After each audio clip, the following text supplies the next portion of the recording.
ਅਕਾਲ ਮੂਰਤ ਅਜੂਨੀ ਸੈਭੰ ਗੁਰ ਪ੍ਰਸਾਦ। ਚਕਰ ਚਹਨ ਅਰ ਬਰਨ ਜਾਤ ਅਰ ਪਾਤ ਨਹਨ ਜਿਹੇ। रूप रंग अर रेख पेख को कह न सकत केहे।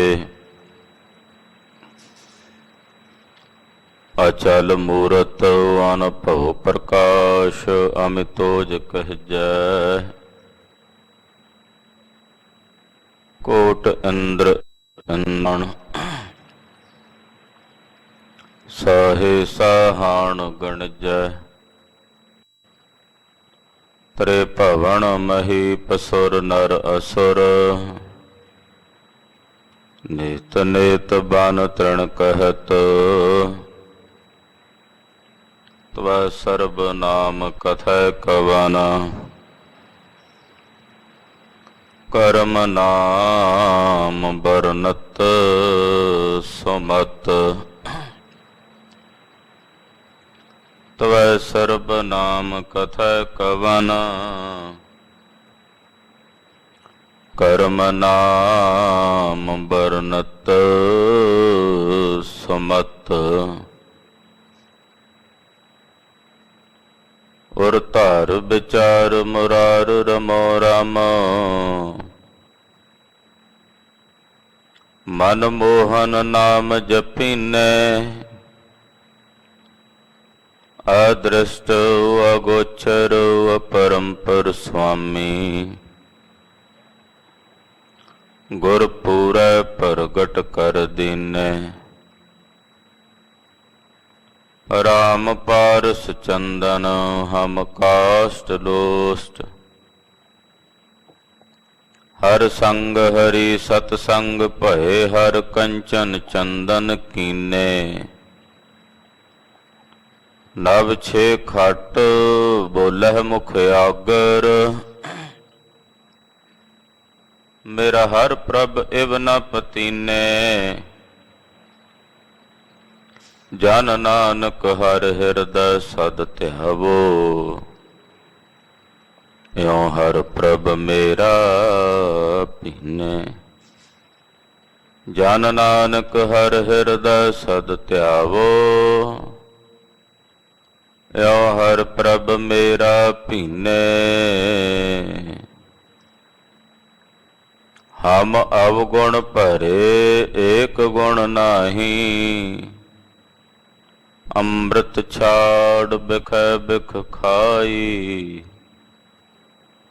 माया मोह भरम पै भूले सुतदारा स्यों प्रीत लगाई। एक उत्तम पंथ सुन्यो गुर संगत तेह मिलंत जम त्रास मिटाई। एक अरदास पाठ कीरत की गुर रामदास राखो सरणाई। सो कहो टल गुर सेविया अहनस सहज सुपाए। दर्शन परस्या गुरु कै जन्म मरण दुख जाए। होवै सिफत संबंधे नूर अर सोह गुर सोह झटिया। तुद डठे सच्चे पातशाह मल जन्म जन्म दे कटिया। सज्जन सच्चा पातशाह सिर साहांद साहो। जिस पास बैठिया सोहिया सबना दा वेसाहो। सतनाम श्री वाहिगुरु साहिब जी। ਤਨਾਸਰੇ। ਮਹੱਲਾ ਪਹਿਲਾ। ਛੰਤ ਇੱਕ ਓੰਕਾਰ ਸਤਿਗੁਰ ਪ੍ਰਸਾਦ। ਤੀਰਥ ਨਾਵਣ ਜਾਓ ਤੀਰਥ ਨਾਮ ਹੈ। ਤੀਰਥ ਸ਼ਬਦ ਵਿਚਾਰ ਅੰਤਰ ਗਿਆਨ ਹੈ। ਤੀਰਥ ਨਾਵਣ ਜਾਓ ਤੀਰਥ ਨਾਮ ਹੈ। ਤੀਰਥ ਸ਼ਬਦ ਵਿਚਾਰ ਅੰਤਰ ਗਿਆਨ ਹੈ। ਗੁਰ ਗਿਆਨ ਸਾਚਾ ਥਾਨ ਤੀਰਥ। ਦਸ ਪੁਰਬ ਸਦਾ ਦਸਹਾਰਾ। ਹਉ ਨਾਮ ਹਰ ਕਾ ਸਦਾ ਜਾਚੋ। ਦੇਹੋ ਪ੍ਰਭ ਧਰਨੀ ਧਰਾ। ਸੰਸਾਰ ਰੋਗੇ ਨਾਮ ਦਾਰੂ। ਮੈਲ ਲਾਗੈ ਸਚ ਬਿਨਾ। ਗੁਰ ਵਾਕ ਨਿਰਮਲ ਸਦਾ ਚਾਨਣ। ਨਿਤ ਸਾਚ ਤੀਰਥ ਮੱਜਨਾ। ਸਾਚ ਨ ਲਾਗੈ ਮੈਲ ਕਿਆ ਮਲ ਧੋਈਐ। ਗੁਣ ਹੈ ਹਾਰ ਪਰੋਏ ਕਿਸ ਕੋ ਰੋਈਐ। ਵਿਚਾਰ ਮਾਰੈ ਤਰੈ ਤਾਰੈ ਉਲਟ ਜੋਨ ਨ ਆਵੈ। ਆਪ ਪਾਰਸ ਪਰਮ ਧਿਆਨੇ ਸਾਚ ਸਾਚੇ ਭਾਵੈ। ਆਨੰਦ ਅਨੰਦਿਨ ਹਰਖ ਸਾਚਾ।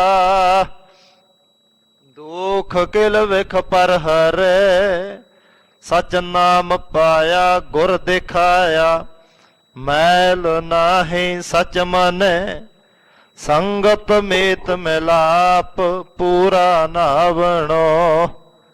ਗਾਵੈ ਗਾਵਣ ਹਾਰ ਸ਼ਬਦ ਸੁਹਾਵਣੋ। ਸਲਾਹੇ ਸਾਚੇ ਮਨ ਸਤਿਗੁਰ।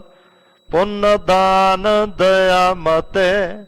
ਫਿਰ ਸੰਗ ਭਾਵੈ ਸਹਿਜ ਨਾਵੈ। ਬੇਣੀ ਤਾ ਸੰਗਮ ਸਤ ਸਤੇ। ਆਰਾਧ ਏਕੰਕਾਰ ਸਾਚਾ। ਨਿਤ ਦੇ ਚੜ੍ਹੈ ਸਵਾਇਆ। ਗਤ ਸੰਗ ਮੀਤਾ ਸੰਤ ਸੰਗਤ।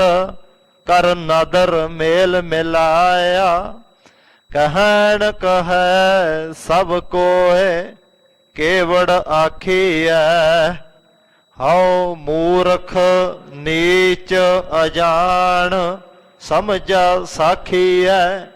ਸਚ ਗੁਰ ਕੇ ਸਾਖੀ ਅੰਮ੍ਰਿਤ ਭਾਖੇ। ਤਿਤ ਮਨ ਮਾਨਿਆ ਮੇਰਾ। ਕੂਚ ਕਰ ਹੈ ਆਵ ਹੈ ਬਿਖਲਾਦੇ। ਸ਼ਬਦ ਸੱਚੈ ਗੁਰ ਮੇਰਾ। ਆਖਣ ਤੋਟ ਨ ਭਗਤ ਭੰਡਾਰੇ। ਭਰਪੁਰ ਰਹਿਆ ਸੋਏ।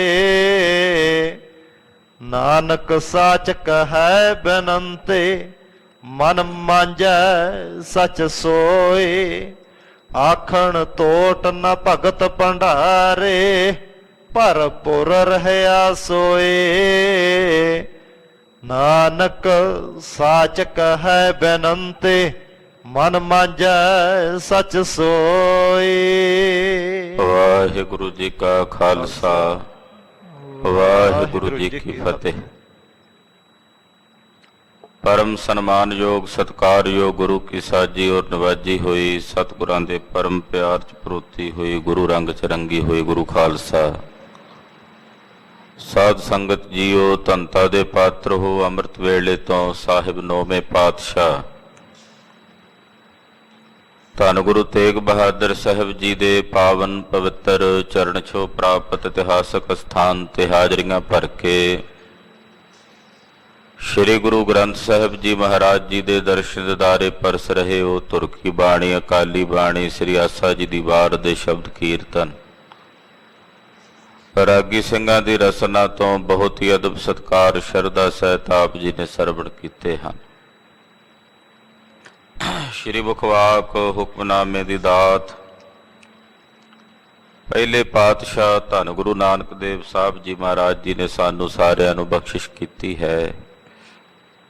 ਆਓ ਕੁਝ ਸਮੇਂ ਲਈ ਸੁਰਤੀਆਂ ਬਿਰਤੀਆਂ ਜਗਤ ਗੁਰੂ ਪਾਤਸ਼ਾਹ ਦੇ ਚਰਨ ਕਮਲਾਂ ਨਾਲ ਜੋੜੀਏ, ਗੁਰ ਸ਼ਬਦ ਦੇ ਵਿਚਾਰ ਨਾਲ ਜੁੜੀਏ। ਹਾਜ਼ਰੀਆਂ ਲਵਾਓ, ਰਸਨਾ ਕਰੋ ਪਵਿੱਤਰ, ਆਖੋ ਜੀ ਸਤਨਾਮ ਸ੍ਰੀ ਵਾਹਿਗੁਰੂ ਸਾਹਿਬ ਜੀ। ਸਤਨਾਮ ਸ੍ਰੀ ਵਾਹਿਗੁਰੂ ਸਾਹਿਬ ਜੀ। ਤਨਾਸਰੇ ਮਹੱਲਾ ਪਹਿਲਾ। ਛੰਤ ਇੱਕ ਓੰਕਾਰ ਸਤਿਗੁਰ ਪ੍ਰਸਾਦ। ਰਾਗ ਧਨਾਸਰੀ ਹੈ। ਪਹਿਲੇ ਪਾਤਸ਼ਾਹ ਧੰਨ ਗੁਰੂ ਨਾਨਕ ਦੇਵ ਸਾਹਿਬ ਜੀ ਦੇ ਉਚਾਰਨ ਕੀਤੇ ਗਏ ਛੰਤ ਹਨ। ਛੰਤਾਂ ਦੀ ਆਰੰਭਤਾ ਤੋਂ ਪਹਿਲਾਂ ਮਹਾਰਾਜ ਜੀ ਨੇ ਮੰਗਲਾਚਰਨ ਕੀਤਾ ਹੈ। ਇੱਕ ਅਦੁੱਤੀ ਅਕਾਲ ਪੁਰਖ ਨਿਰੰਕਾਰ ਪਾਰ ਬ੍ਰਹਮ ਪਰਮੇਸ਼ਵਰ ਹੈ। ਓੰਕਾਰ ਜੋ ਸਾਰਿਆਂ ਵਿੱਚ ਵਿਆਪਕ ਔਰ ਸਰਬ ਦਾ ਪ੍ਰਕਾਸ਼ਕ ਹੈ। ਸਤਿਗੁਰ ਪ੍ਰਸਾਦ, ਸਤ ਦਾ ਉਪਦੇਸ਼ ਦੇਣ ਵਾਲੇ ਗੁਰੂ ਦੀ ਕਿਰਪਾ ਦੁਆਰਾ ਉਸ ਨਿਰੰਕਾਰ ਪਰਮੇਸ਼ਰ ਦੇ ਸਵਰੂਪ ਦੀ ਪ੍ਰਾਪਤੀ ਹੁੰਦੀ ਹੈ। ਇਹ ਮੰਗਲਾਚਰਨ ਕਰਕੇ ਮਹਾਰਾਜ ਜੀ ਸ਼ਬਦ ਦੀ ਪ੍ਰਾਰੰਭਤਾ ਕਰਦੇ ਹਨ। ਤੀਰਥ ਨਾਵਣ ਜਾਓ, ਤੀਰਥ ਨਾਮ ਹੈ। ਮਹਾਰਾਜ ਜੀ ਫਰਮਾਉਂਦੇ ਹੈ ਕਿ ਤੀਰਥ ਨਹਾਵਣ ਜਾਈਏ ਤਾਂ ਇਹ ਸਮਝ ਲੈਣਾ ਚਾਹੀਦਾ ਹੈ ਕਿ ਅਸਲ ਤੀਰਥ ਪਰਮੇਸ਼ਰ ਦਾ ਨਾਮ ਹੈ। ਜਿੱਥੇ ਸਾਧੂ ਬਹਿ ਕੇ ਨਾਮ ਜਪਦੇ ਨੇ ਉਹ ਥਾਂ ਤੀਰਥ ਹੋ ਜਾਂਦੀ ਹੈ। ਨਾਮ ਦਾ ਏਡਾ ਵੱਡਾ ਮਹਾਤਮ ਹੈ। ਪੁੱਛਿਆ ਮਹਾਰਾਜ, ਤੀਰਥ ਬੜਾ ਕਿ ਹਰਿ ਕਾ ਦਾਸ? ਤੀਰਥ ਵੱਡੇ ਹੁੰਦੇ ਨੇ ਜਾਂ ਹਰੀ ਦੇ ਜਿਹੜੇ ਪਿਆਰੇ ਪਰਮੇਸ਼ਰ ਦੀ ਬੰਦਗੀ ਕਰਨ ਵਾਲੇ ਉਹ ਵੱਡੇ ਹੁੰਦੇ? ਤਾਂ ਸਤਿਗੁਰੂ ਗਰੀਬ ਨਵਾਜ ਪਾਤਸ਼ਾਹ ਜੀ ਜਵਾਬ ਦਿੰਦੇ ਨੇ। ਮਹਾਰਾਜ ਜੀ ਕਹਿੰਦੇ, ਜਾਹਰ ਨਬੀ ਤਪੈ ਭਾਗੀਰਥ ਆਣੀ। ਜਾਹਰ ਨਬੀ ਕਹਿੰਦੇ ਆ ਗੰਗਾ ਨੂੰ। ਤਪਸਵੀ ਤਪੀਸ਼ਵਰ ਭਗੀਰਥ ਨੇ ਇਸ ਧਰਤੀ ਤੇ ਗੰਗਾ ਲਿਆਂਦੀ। ਹੁਣ ਜਿਹੜਾ ਗੰਗਾ ਲੈ ਕੇ ਆਇਆ ਉਹ ਵੱਡਾ, ਯਾਨੀ ਕਿ ਪਰਮੇਸ਼ਰ ਦੇ ਪਿਆਰੇ ਜਿਸ ਜਗ੍ਹਾ ਤੇ ਬੈਠ ਕੇ ਭਜਨ ਕਰਦੇ ਨੇ ਉਹ ਥਾਂ ਤੀਰਥ ਹੋ ਜਾਂਦਾ। ਤੀਰਥ ਦਾ ਮਤਲਬ ਹੁੰਦਾ ਪਵਿੱਤਰ, ਪਵਿੱਤਰ ਸਥਾਨ। ਪਵਿੱਤਰ ਸਥਾਨ ਗੋਹੇ ਦਾ ਲੇਪ ਕੀਤਿਆਂ ਨਹੀਂ ਹੁੰਦਾ। ਉਹਨੂੰ ਝਾੜੂ ਪੋਚਾ ਲਾ ਕੇ ਚੰਗੀ ਤਰ੍ਹਾਂ ਸਾਫ਼ ਕਰੀਏ ਤੇ ਉਹ ਥਾਂ ਪਵਿੱਤਰ ਨਹੀਂ ਹੋ ਜਾਂਦਾ। ਸਾਫ਼ ਤਾਂ ਹੋ ਜਾਂਦਾ, ਪਵਿੱਤਰ ਨਹੀਂ ਹੋ ਜਾਂਦਾ। ਉਹ ਥਾਂ ਪਵਿੱਤਰ ਉਦੋਂ ਹੁੰਦਾ ਜਦੋਂ ਉੱਥੇ ਬਹਿ ਕੇ ਪਰਮੇਸ਼ਰ ਦਾ ਭਜਨ ਕਰੀਏ। ਸਾਹਿਬ ਕਹਿੰਦੇ, ਭਲੀ ਸੁਹਾਵੀ ਛਾਪਰੀ ਜਾਂ ਮਹਿ ਗੁਣ ਗਾਏ। ਉਹ ਛਪਰੀਆਂ, ਉਹ ਥਾਵਾਂ ਤਾਂ ਭਲੀਆਂ ਸੁਹਾਵੀਆਂ ਤੇ ਪਵਿੱਤਰ ਹੋ ਜਾਂਦੀਆਂ ਨੇ ਜਿਨ੍ਹਾਂ ਵਿੱਚ ਬਹਿ ਕੇ ਪਰਮੇਸ਼ਰ ਦਾ ਭਜਨ ਕੀਤਾ ਜਾਂਦਾ, ਅਕਾਲ ਪੁਰਖ ਦੇ ਗੁਣ ਗਾਏ ਜਾਂਦੇ ਨੇ। ਇਸ ਕਰਕੇ ਪਾਤਸ਼ਾਹ ਕਹਿੰਦੇ, ਤੀਰਥ ਨਹਾਵਣ ਜਾਣ ਵਾਲਿਓ ਪਿਆਰਿਓ ਸੁਣੋ, ਅਕਾਲ ਪੁਰਖ ਪਰਮੇਸ਼ਰ ਦਾ ਨਾਮ ਤੀਰਥ ਹੈ। ਤੀਰਥ ਨਾਮ ਹੈ। ਹੁਣ ਕੋਈ ਆਖੇ ਜੇ ਨਾਮ ਹੀ ਤੀਰਥ ਹੈ ਤੇ ਗੁਰੂ ਘਰਾਂ ਵਿੱਚ ਸਰੋਵਰਾਂ ਦੀ ਕੀ ਲੋੜ ਹੈ? ਸਰੋਵਰ ਵੀ ਤਾਂ ਤੀਰਥ ਹੀ ਨੇ ਨਾ। ਜਿਤਨੇ ਸਤਿਗੁਰਾਂ ਦੇ ਇਤਿਹਾਸਕ ਧਾਮ ਨੇ, ਇਤਿਹਾਸਕ ਗੁਰਦੇਵ ਦੇ ਘਰ ਨੇ, ਗੁਰਦੁਆਰੇ ਨੇ, ਉੱਥੇ ਤੀਰਥ ਨੇ, ਉੱਥੇ ਸਰੋਵਰ ਨੇ। ਕੀ ਉਹ ਸਰੋਵਰ ਤੀਰਥ ਨਹੀਂ? ਤੇ ਜੇ ਨਾਮ ਹੀ ਤੀਰਥ ਹੈ ਤੇ ਫਿਰ ਇਹਨਾਂ ਸਰੋਵਰਾਂ ਦੀ ਕੀ ਲੋੜ? ਗੁਰੂ ਖਾਲਸਾ ਜੀ ਸਤਿਗੁਰੂ ਜੀ ਸਾਨੂੰ ਸਾਵਧਾਨ ਕਰਕੇ ਸੁਚੇਤ ਕਰਦਿਆਂ ਇਹ ਕਹਿੰਦੇ ਐ ਕਿ ਜੇ ਤੁਸੀਂ ਆਖੋ ਕਿ ਕੱਲਾ ਸਰੋਵਰ 'ਚ ਇਸ਼ਨਾਨ ਕੀਤਿਆਂ ਮੈਨੂੰ ਸਭ ਕੁਝ ਮਿਲ ਜਾਏਗਾ, ਮੈਂ ਨਾਮ ਨਾ ਜਪਾਂ, ਪਰਮੇਸ਼ਰ ਦਾ ਭਜਨ ਨਾ ਕਰਾਂ, ਤੇ ਫਿਰ ਇਹ ਤੇਰਾ ਭਰਮ ਹੈ। ਜਿੱਥੇ ਤੈਂ ਸਰੋਵਰ 'ਚ ਇਸ਼ਨਾਨ ਕਰਨਾ ਉੱਥੇ ਨਾਲ ਪਰਮੇਸ਼ਰ ਦੇ ਨਾਮ ਤੀਰਥ ਵਿੱਚ ਵੀ ਇਸ਼ਨਾਨ ਕਰਨਾ। ਮਹਾਰਾਜ ਜੀ ਇਹ ਦੱਸਣਾ ਚਾਹੁੰਦੇ। ਪਾਤਸ਼ਾਹ ਕਹਿੰਦੇ ਕਰ ਇਸ਼ਨਾਨ ਸਿਮਰ ਪ੍ਰਭ ਆਪਣਾ। ਇਸ਼ਨਾਨ ਵੀ ਕਰ ਤੀਰਥ ਵਿੱਚ, ਸਰੋਵਰ 'ਚ ਇਸ਼ਨਾਨ ਵੀ ਕਰ, ਪਰ ਨਾਲ ਪਰਮੇਸ਼ਰ ਦੇ ਨਾਮ ਦਾ ਜਾਪ ਵੀ ਕਰ। ਉਹਦੇ ਭਜਨ ਤੋਂ ਬਿਨਾਂ ਕੱਲਾ ਇਸ਼ਨਾਨ ਤੈਨੂੰ ਨਹੀਂ ਤਾਰੇਗਾ। ਇਸ ਕਰਕੇ ਮਹਾਰਾਜ ਜੀ ਸਾਨੂੰ ਸਾਰਿਆਂ ਨੂੰ ਦੱਸਦੇ ਕਿ ਪਰਮੇਸ਼ਰ ਦਾ ਨਾਮ ਤੀਰਥ ਹੈ। ਜਦੋਂ ਨਾਮ ਜਪੀਏ ਤੇ ਹਿਰਦਾ ਪਵਿੱਤਰ ਹੋ ਜਾਂਦਾ। ਤੀਰਥ ਦਾ ਮਤਲਬ ਪਵਿੱਤਰ। ਉਹਨਾਂ ਦੇ ਹਿਰਦੇ ਪਵਿੱਤਰ ਹੋ ਜਾਂਦੇ ਨੇ ਜਿਨ੍ਹਾਂ ਹਿਰਦਿਆਂ 'ਚ ਪਰਮੇਸ਼ਰ ਦਾ ਭਜਨ ਹੈ, ਅਕਾਲ ਪੁਰਖ ਦਾ ਨਾਮ ਹੈ। ਇਸ ਕਰਕੇ ਪਾਤਸ਼ਾਹ ਕਹਿੰਦੇ ਇਹ ਨਾਮ ਰੂਪੀ ਤੀਰਥ ਹੈ। ਤੀਰਥ ਸ਼ਬਦ ਵਿਚਾਰ ਅੰਤਰ ਗਿਆਨ ਹੈ। ਗੁਰੂ ਪਾਤਸ਼ਾਹ ਦੇ ਸ਼ਬਦ ਦੀ ਵਿਚਾਰ ਕਰਨੀ, ਗੁਰਬਾਣੀ ਦੀ ਵਿਚਾਰ ਕਰਨੀ, ਇਹ ਵੀ ਤੀਰਥ ਹੈ। ਇਸ ਵਕਤ ਆਪਾਂ ਸਾਰੇ ਸਤਿਗੁਰਾਂ ਦਾ ਸ਼ਬਦ ਵਿਚਾਰ ਰਹੇ ਹਾਂ। ਇਹ ਸ਼ਬਦ ਵਿਚਾਰ ਵੀ ਮਹਾਰਾਜ ਜੀ ਕਹਿੰਦੇ ਤੀਰਥ ਹੈ, ਕਿਉਂਕਿ ਇਸ ਸ਼ਬਦ ਵਿਚਾਰ ਦੇ ਤੀਰਥ ਵਿੱਚ ਨਹਾਇਆ। ਅੰਤਰ ਗਿਆਨ ਹੈ, ਸਾਡੇ ਅੰਦਰ ਗਿਆਨ ਉਤਪੰਨ ਹੋਣਾ, ਸੋਝੀ ਪੈਦਾ ਹੋਣੀ ਕਿ ਅਸੀਂ ਕੀ ਕਰਨਾ ਤੇ ਕੀ ਨਹੀਂ ਕਰਨਾ। ਸਤਿਗੁਰਾਂ ਦੇ ਸ਼ਬਦ ਦੀ ਵਿਚਾਰ ਤੀਰਥ ਇਸ਼ਨਾਨ ਹੈ, ਕਿਉਂਕਿ ਇਸ ਇਸ਼ਨਾਨ ਦੇ ਕੀਤਿਆਂ ਅੰਤਰ ਗਿਆਨ ਹੈ, ਅੰਦਰ ਗਿਆਨ ਪੈਦਾ ਹੋਣਾ। ਇਸ ਕਰਕੇ ਗੁਰੂ ਸਾਹਿਬ ਨੇ ਮਰਿਆਦਾ ਬਣਾਈ ਕਿ ਸੁਬਾ ਆਸਾ ਜੀ ਦੀ ਵਾਰ ਦੇ ਕੀਰਤਨ ਦੀ ਸਮਾਪਤੀ ਤੋਂ ਉਪਰੰਤ ਗੁਰਬਾਣੀ ਦੀ ਵਿਚਾਰ ਹੋਵੇ, ਸ਼ਬਦ ਦੀ ਵਿਚਾਰ ਹੋਵੇ। ਇਹ ਅਤੀ ਜ਼ਰੂਰੀ, ਕਿਉਂਕਿ ਸ਼ਬਦ ਵਿਚਾਰ ਦੁਆਰਾ ਹੀ ਅੰਦਰ ਗਿਆਨ ਹੋਣਾ। ਜਦੋਂ ਤੱਕ ਅਸੀਂ ਸ਼ਬਦ ਵਿਚਾਰਾਂਗੇ ਨਹੀਂ ਤਾਂ ਕਿਵੇਂ ਪਤਾ ਲੱਗੇਗਾ ਸਤਿਗੁਰਾਂ ਨੇ ਸ਼ਬਦ ਦੁਆਰਾ ਕੀ ਕਿਹਾ। ਸ਼ਬਦ ਅਸੀਂ ਸੁਣ ਲਈਏ, ਸ਼ਬਦ ਅਸੀਂ ਪੜ੍ਹ ਲਈਏ, ਜੇ ਉਸ ਸ਼ਬਦ ਨੂੰ ਵਿਚਾਰਾਂਗੇ ਨਹੀਂ ਪਤਾ ਕਿਵੇਂ ਲੱਗੇਗਾ ਕਿ ਸ਼ਬਦ ਵਿੱਚ ਕਿਹਾ ਕੀ ਹੈ ਗੁਰੂ ਨਾਨਕ ਸਾਹਿਬ ਨੇ। ਆਖੋ ਸਤਿਨਾਮ ਸ੍ਰੀ ਵਾਹਿਗੁਰੂ। ਹੁਣ ਕੋਈ ਆਖੇ ਜੇ ਵਿਚਾਰ ਤੋਂ ਬਿਨਾਂ ਸ਼ਬਦ ਪੜ੍ਹੀਏ, ਵਿਚਾਰ ਤੋਂ ਬਿਨਾਂ ਸ਼ਬਦ ਸੁਣੀਏ, ਕੀ ਉਹਦਾ ਲਾਭ ਹੋਵੇਗਾ? ਲਾਭ ਤਾਂ ਹੋਵੇਗਾ ਹੀ, ਇਹਦੇ 'ਚ ਕੋਈ ਦੋ ਰਾਏ ਨਹੀਂ। ਤੁਸੀਂ ਵਿਚਾਰ ਤੋਂ ਬਿਨਾਂ ਸ਼ਬਦ ਪੜ੍ਹਦੇ ਹੋ, ਵਿਚਾਰ ਤੋਂ ਬਿਨਾਂ ਸ਼ਬਦ ਸੁਣਦੇ ਹੋ, ਉਹਦਾ ਲਾਭ ਇਹ ਹੋਵੇਗਾ ਕਿ ਤੁਹਾਡੀ ਸੁਰਤ ਇਕਾਗਰ ਹੋਵੇਗੀ, ਮਨ ਇਕਾਗਰ ਹੋਵੇਗਾ। ਔਰ ਜਿਵੇਂ ਜਿਵੇਂ ਮਨ ਇਕਾਗਰ ਹੁੰਦਾ ਚਲਾ ਜਾਏਗਾ, ਤਿਵੇਂ ਤਿਵੇਂ ਤੁਹਾਨੂੰ ਵਿਚਾਰ ਦੀ ਸਮਝ ਪੈਣੀ ਸ਼ੁਰੂ ਹੋ ਜਾਏਗੀ। ਇਕਾਗਰਤਾ ਲਈ ਹੁਣ ਪਹਿਲੇ ਦਿਨ ਪੜ੍ਹੀਏ, ਪਹਿਲੇ ਦਿਨ ਤਾਂ ਨਹੀਂ ਨਾ ਸਮਝ ਆਉਣੀ ਵੀ ਬਾਣੀ ਕੀ ਕਹਿੰਦੀ ਹੈ। ਅੱਜ ਪੜੋਗੇ, ਕੱਲ ਪੜੋਗੇ, ਪਰਸੋਂ ਪੜੋਗੇ, ਮਹੀਨਾ 2 ਮਹੀਨੇ ਨਿਰੰਤਰ ਪੜ੍ਹਦਿਆਂ ਪੜ੍ਹਦਿਆਂ ਸਮਝ ਆਉਣੀ ਸ਼ੁਰੂ ਹੋ ਜਾਏਗੀ। ਪਰ ਜਿਹੜਾ ਗਿਆਨ ਹੈ,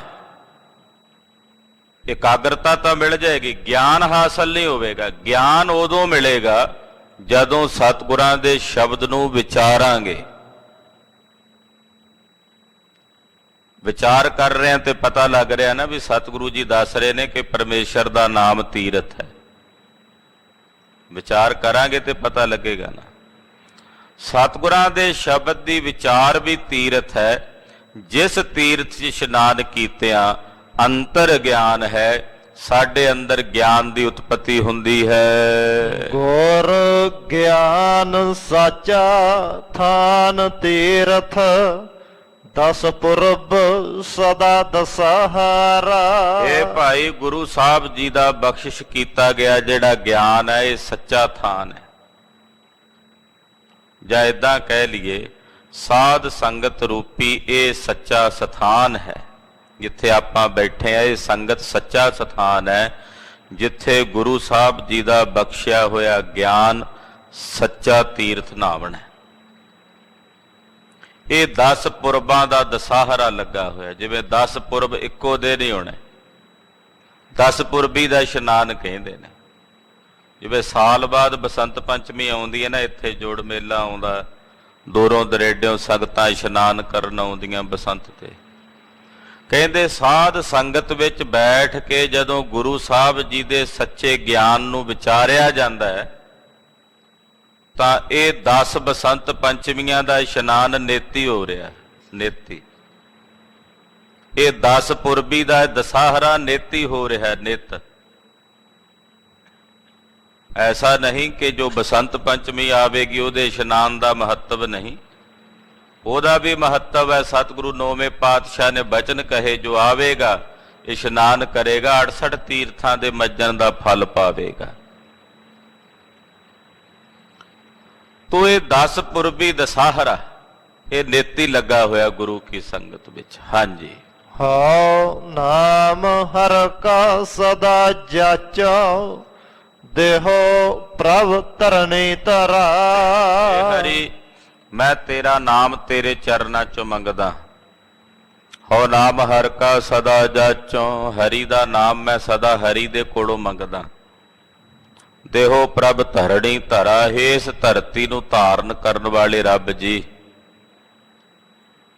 ਇਹ ਧਰਤੀ ਨੂੰ ਤੈਂ ਧਾਰਨ ਕੀਤਾ, ਇਸ ਧਰਤੀ ਨੂੰ ਤੈਂ ਧੀਰਜ ਦਿੱਤਾ ਹੋਇਆ। ਇਸ ਧਰਤੀ ਨੂੰ ਧੀਰਜ ਦੇਣ ਵਾਲੇ ਸਤਿਗੁਰੂ, ਮੈਂ ਤੁਹਾਡੇ ਚਰਨਾਂ ਚੋਂ ਤੁਹਾਡੇ ਨਾਮ ਦਾ ਦਾਨ ਮੰਗਦਾ। ਕਿਰਪਾ ਕਰਕੇ ਮੈਨੂੰ ਆਪਣੇ ਨਾਮ ਦਾ ਦਾਨ ਬਖਸ਼ੋ, ਆਪਣੇ ਨਾਮ ਦਾ ਦਾਨ ਦੇ ਕੇ ਨਿਵਾਜੋ। ਤੁਹਾਡੇ ਚਰਨਾਂ ਚੋਂ ਤੁਹਾਡਾ ਨਾਮ ਮੰਗਦਾ। ਹਾਂਜੀ, ਸੰਸਾਰ ਰੋਗੇ ਨਾਮ ਦਾਰੂ, ਮੈਲ ਲਾਗੈ ਸਚ ਬਿਨਾ। ਇਹ ਸੰਸਾਰ ਰੋਗੀ ਹੈ, ਜੋ ਜੋ ਦਿਸੈ ਸੋ ਸੋ ਰੋਗੀ। ਇਹ ਸੰਸਾਰ ਰੋਗੀ ਹੈ, ਸਭ ਨੂੰ ਕੋਈ ਨਾ ਕੋਈ ਰੋਗ ਹੈ। ਤਨ ਦੇ ਰੋਗ ਤਾਂ ਸਾਨੂੰ ਦਿਸਦੇ ਨੇ, ਪਰ ਜਿਹੜੇ ਅੰਦਰ ਦੇ ਲੱਗੇ ਰੋਗ ਨੇ ਉਹ ਨਹੀਂ ਸਾਨੂੰ ਦਿਸਦੇ। ਅੰਦਰ ਜਿਹੜੇ ਮਨ ਦੇ ਰੋਗ ਨੇ ਉਹ ਸਭ ਨੂੰ ਲੱਗੇ ਹੋਏ ਨੇ। ਸੰਸਾਰ ਰੋਗੀ, ਕਿਸੇ ਨੂੰ ਕਾਮ ਦਾ ਰੋਗ ਹੈ, ਕਿਸੇ ਨੂੰ ਕ੍ਰੋਧ ਦਾ, ਕਿਸੇ ਨੂੰ ਲੋਭ ਦਾ, ਕਿਸੇ ਨੂੰ ਈਰਖਾ ਦਾ, ਕਿਸੇ ਨੂੰ ਦਵੈਸ਼ ਦਾ, ਕਿਸੇ ਨੂੰ ਨਿੰਦਾ ਚੁਗਲੀ ਦਾ। ਰੋਗ ਤਾਂ ਸਭ ਨੂੰ ਕੋਈ ਨਾ ਕੋਈ ਲੱਗਾ ਹੋਇਆ। ਸੰਸਾਰ ਦੇ ਇਸ ਰੋਗ ਦੀ ਨਿਰਵਿਰਤੀ ਦੀ ਇੱਕੋ ਇੱਕ ਦਵਾਈ ਹੈ, ਇੱਕੋ ਇੱਕ ਦਾਰੂ ਹੈ, ਉਹ ਹੈ ਪਰਮੇਸ਼ਰ ਦਾ ਨਾਮ। ਸੰਸਾਰ ਰੋਗੀ ਨਾਮ ਦਾਰੂ, ਪਰਮੇਸ਼ਰ ਦਾ ਨਾਮ ਦਾਰੂ ਹੈ ਤੇ ਸੰਸਾਰ ਰੋਗੀ ਹੈ। ਦੁਨੀਆ ਦੇ ਜਿਤਨੇ ਰੋਗ ਨੇ ਉਹਨਾਂ ਰੋਗਾਂ ਦੀ ਨਿਰਵਿਰਤੀ ਦੀ ਇੱਕੋ ਔਸ਼ਧੀ, ਇੱਕੋ ਦਵਾਈ ਹੈ, ਪ੍ਰਭੂ ਦਾ ਨਾਮ, ਹਰੀ ਨਾਮ। ਸੰਸਾਰ ਵਿੱਚ ਜੇ ਕਿਸੇ ਨੂੰ ਸਰੀਰ ਦਾ ਕੋਈ ਰੋਗ ਲੱਗਾ ਤਾਂ ਸਰੀਰ ਦੇ ਰੋਗ ਵਾਸਤੇ ਵੱਖੋ ਵੱਖਰੇ ਰੋਗਾਂ ਦੀਆਂ ਵੱਖੋ ਵੱਖਰੀਆਂ ਔਸ਼ਧੀਆਂ ਨੇ, ਵੱਖੋ ਵੱਖਰੀਆਂ ਦਵਾਈਆਂ ਨੇ। ਕੋਈ ਐਸੀ ਦਵਾਈ ਨਹੀਂ ਬਣੀ ਜਿਹੜੀ ਸਾਰੇ ਰੋਗਾਂ ਦੀ ਨਿਰਵਿਰਤੀ ਕਰ ਸਕੇ। ਕਿਸੇ ਨੂੰ ਅੱਖਾਂ ਦਾ ਰੋਗ ਹੈ ਤਾਂ ਉਹਦੇ ਲਈ ਦਵਾਈ ਵੱਖਰੀ ਹੈ, ਕਿਸੇ ਨੂੰ ਪੇਟ ਦਾ ਰੋਗ ਹੈ ਉਹਦੇ ਲਈ ਦਵਾਈ ਵੱਖਰੀ ਹੈ, ਕਿਸੇ ਨੂੰ ਦਿਲ ਦਾ ਰੋਗ ਹੈ ਉਹਦੇ ਲਈ ਦਵਾਈ ਵੱਖਰੀ ਹੈ, ਕਿਸੇ ਨੂੰ ਗੁਰਦਿਆਂ ਦਾ ਰੋਗ ਹੈ ਉਹਦੇ ਲਈ ਦਵਾਈ ਵੱਖਰੀ ਹੈ, ਕਿਸੇ ਨੂੰ ਹੱਡੀਆਂ ਦੀ ਕੋਈ ਸਮੱਸਿਆ ਹੈ ਉਹਦੇ ਲਈ ਦਵਾਈ ਵੱਖਰੀ ਹੈ। ਜਿਤਨੇ ਸੰਸਾਰ ਦੇ ਸਰੀਰ ਦੇ ਰੋਗ ਨੇ ਉਹਨਾਂ ਰੋਗਾਂ ਦੀ ਨਿਰਵਿਰਤੀ ਦੀਆਂ ਦਵਾਈਆਂ ਵੱਖੋ ਵੱਖਰੀਆਂ ਨੇ। ਪਰ ਸੰਸਾਰ ਦੇ ਰੋਗੀ ਜਿਤਨੇ ਰੋਗੀ ਨੇ, ਜਿਨ੍ਹਾਂ ਨੂੰ ਚਾਹੇ ਕਾਮ ਦਾ ਰੋਗ ਹੈ, ਕ੍ਰੋਧ ਦਾ ਹੈ, ਲੋਭ ਦਾ ਹੈ, ਮੋਹ ਦਾ, ਹੰਕਾਰ ਦਾ ਹੈ, ਈਰਖਾ, ਦਵੈਸ਼, ਨਿੰਦਾ, ਚੁਗਲੀ, ਬਖੀਲੀ, ਇਹ ਜਿਤਨੇ ਰੋਗ ਨੇ ਇਹਨਾਂ ਸਾਰੇ ਰੋਗਾਂ ਦੀ ਇੱਕੋ ਔਸ਼ਧੀ, ਇੱਕੋ ਦਵਾਈ ਹੈ, ਉਹ ਹੈ ਪਰਮੇਸ਼ਰ ਦਾ ਨਾਮ।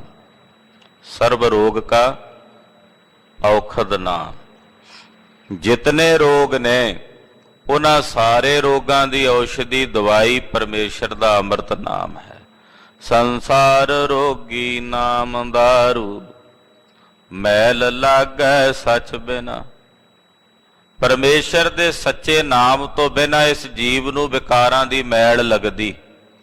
ਜੇ ਉਹਦੇ ਨਾਮ ਦੀ ਕਮਾਈ ਨਹੀਂ ਕਰਦਾ ਤਾਂ ਉਹਦੇ ਨਾਮ ਤੋਂ ਬਿਨਾਂ ਇਸ ਜੀਵ ਨੂੰ ਵਿਕਾਰਾਂ ਦੀ ਮੈਲ ਲੱਗਦੀ ਹੈ। ਗੁਰ ਵਾਕ ਨਿਰਮਲ ਸਦਾ ਚਾਨਣ, ਨਿਤ ਸਾਚ ਤੀਰਥ ਮੱਜਨਾ। ਗੁਰੂ ਸਾਹਿਬ ਜੀ ਦੇ ਜਿਹੜੇ ਵਾਕ ਨੇ ਨਾ ਉਹ ਨਿਰਮਲ ਤੇ ਪਵਿੱਤਰ ਨੇ। ਸਤਿਗੁਰਾਂ ਦਾ ਇੱਕ ਇੱਕ ਵਾਕ, ਇੱਕ ਇੱਕ ਬਚਨ ਨਿਰਮਲ ਤੇ ਪਵਿੱਤਰ ਹੈ। ਗੁਰ ਵਾਕ ਨਿਰਮਲ, ਗੁਰੂ ਦੇ ਵਾਕ ਨਿਰਮਲ ਤੇ ਪਵਿੱਤਰ ਨੇ। ਸਦਾ ਚਾਨਣ, ਗੁਰੂ ਸਾਹਿਬ ਦੇ ਬਚਨਾਂ ਵਿੱਚ ਸਦਾ ਹੀ ਚਾਨਣ ਹੈ, ਉਹਨਾਂ 'ਚ ਸਦਾ ਹੀ ਗਿਆਨ ਹੈ। ਨਿਤ ਸਾਚ ਤੀਰਥ ਮੱਜਣਾ, ਇਹ ਕਹਿੰਦੇ ਨਿਤ ਦਾ ਸੱਚਾ ਤੀਰਥ ਹੈ। ਮੈਂ ਇਹਦੇ 'ਚ ਇਸ਼ਨਾਨ ਕਰਦਾ, ਯਾਨੀ ਕਿ ਗੁਰੂ ਕੇ ਵਾਕ ਸੁਣਦਾ ਹਾਂ, ਗੁਰੂ ਕੇ ਵਾਕ ਪੜ੍ਹਦਾ ਹਾਂ, ਗੁਰੂ ਕੇ ਵਾਕਾਂ ਦਾ ਮਨਨ ਕਰਦਾ ਹਾਂ ਔਰ ਗੁਰੂ ਦੇ ਵਾਕਾਂ ਦੀ ਕਮਾਈ ਕਰਦਾ ਹਾਂ। ਸਾਚ ਨਾ ਲਾਗੈ ਮੈਲ, ਕਿਆ ਮਲ ਧੋਈਐ। ਪਾਤਸ਼ਾਹ ਕਹਿੰਦੇ ਜਿਹੜੇ ਪਰਮੇਸ਼ਰ ਦੇ ਸੱਚੇ ਨਾਮ ਨਾਲ ਜੁੜ ਗਏ ਉਹਨਾਂ ਨੂੰ ਵਿਕਾਰਾਂ ਦੀ ਮੈਲ ਨਹੀਂ ਲੱਗਦੀ। ਆਖੋ ਸਤਿਨਾਮ ਸ੍ਰੀ ਵਾਹਿਗੁਰੂ। ਜਿਹੜੇ ਸਾਧਕ ਅਭਿਆਸੀ ਨਾਮ ਦੀ ਕਮਾਈ ਕਰਨ ਵਾਲੇ ਗੁਰਮੁਖ ਨਾਮ ਨਾਲ ਜੁੜ ਗਏ, ਫਿਰ ਉਹਨਾਂ ਨੂੰ ਕਿਸੇ ਵਿਕਾਰਾਂ ਦੀ ਮੈਲ ਨਹੀਂ ਲੱਗਦੀ। ਸਾਚ ਨਾ ਲੱਗੈ ਮੈਲ, ਸੱਚ ਨਾਲ ਜੁੜਿਆ ਹੋਇਆਂ ਨੂੰ ਮੈਲ ਨਹੀਂ ਲੱਗਦੀ। ਜੇ ਉਹਨਾਂ ਨੂੰ ਮੈਲ ਲੱਗੀ ਨਹੀਂ ਤੇ ਫਿਰ ਉਹਨਾਂ ਨੂੰ ਕਿਸੇ ਕਰਮ ਕਾਂਡ ਦੁਆਰਾ ਆਪਣੀ ਮੈਲ ਧੋਣ ਦੀ ਲੋੜ ਹੀ ਨਹੀਂ ਰਹੀ। ਕਿਸੇ ਤੀਰਥ ਤੇ ਜਾ ਕੇ ਨਹਾ ਕੇ ਇਸ਼ਨਾਨ ਕਰਕੇ ਆਪਣੇ ਮੈਲ ਧੋਣ ਦੀ ਲੋੜ ਹੀ ਨਹੀਂ ਰਹੀ। ਮੈਲ ਹੋਵੇ ਤਾਂ ਲੋੜ ਪਵੇ ਨਾ। ਉਹਨਾਂ ਨੂੰ ਕਿਸੇ ਕਰਮ ਕਾਂਡ ਦੀ ਲੋੜ ਨਹੀਂ ਰਹੀ, ਕਿਸੇ ਪ੍ਰਾਸ਼ਚਿਤ ਕਰਮ ਦੀ ਲੋੜ ਨਹੀਂ ਰਹੀ, ਕਿਉਂਕਿ ਪ੍ਰਾਸ਼ਚਿਤ ਕਰਮ ਦੁਆਰਾ ਸਾਡੇ ਕੀਤੇ ਹੋਏ ਪਾਪਾਂ ਦੀ ਮੈਲ ਧੁੱਪਦੀ।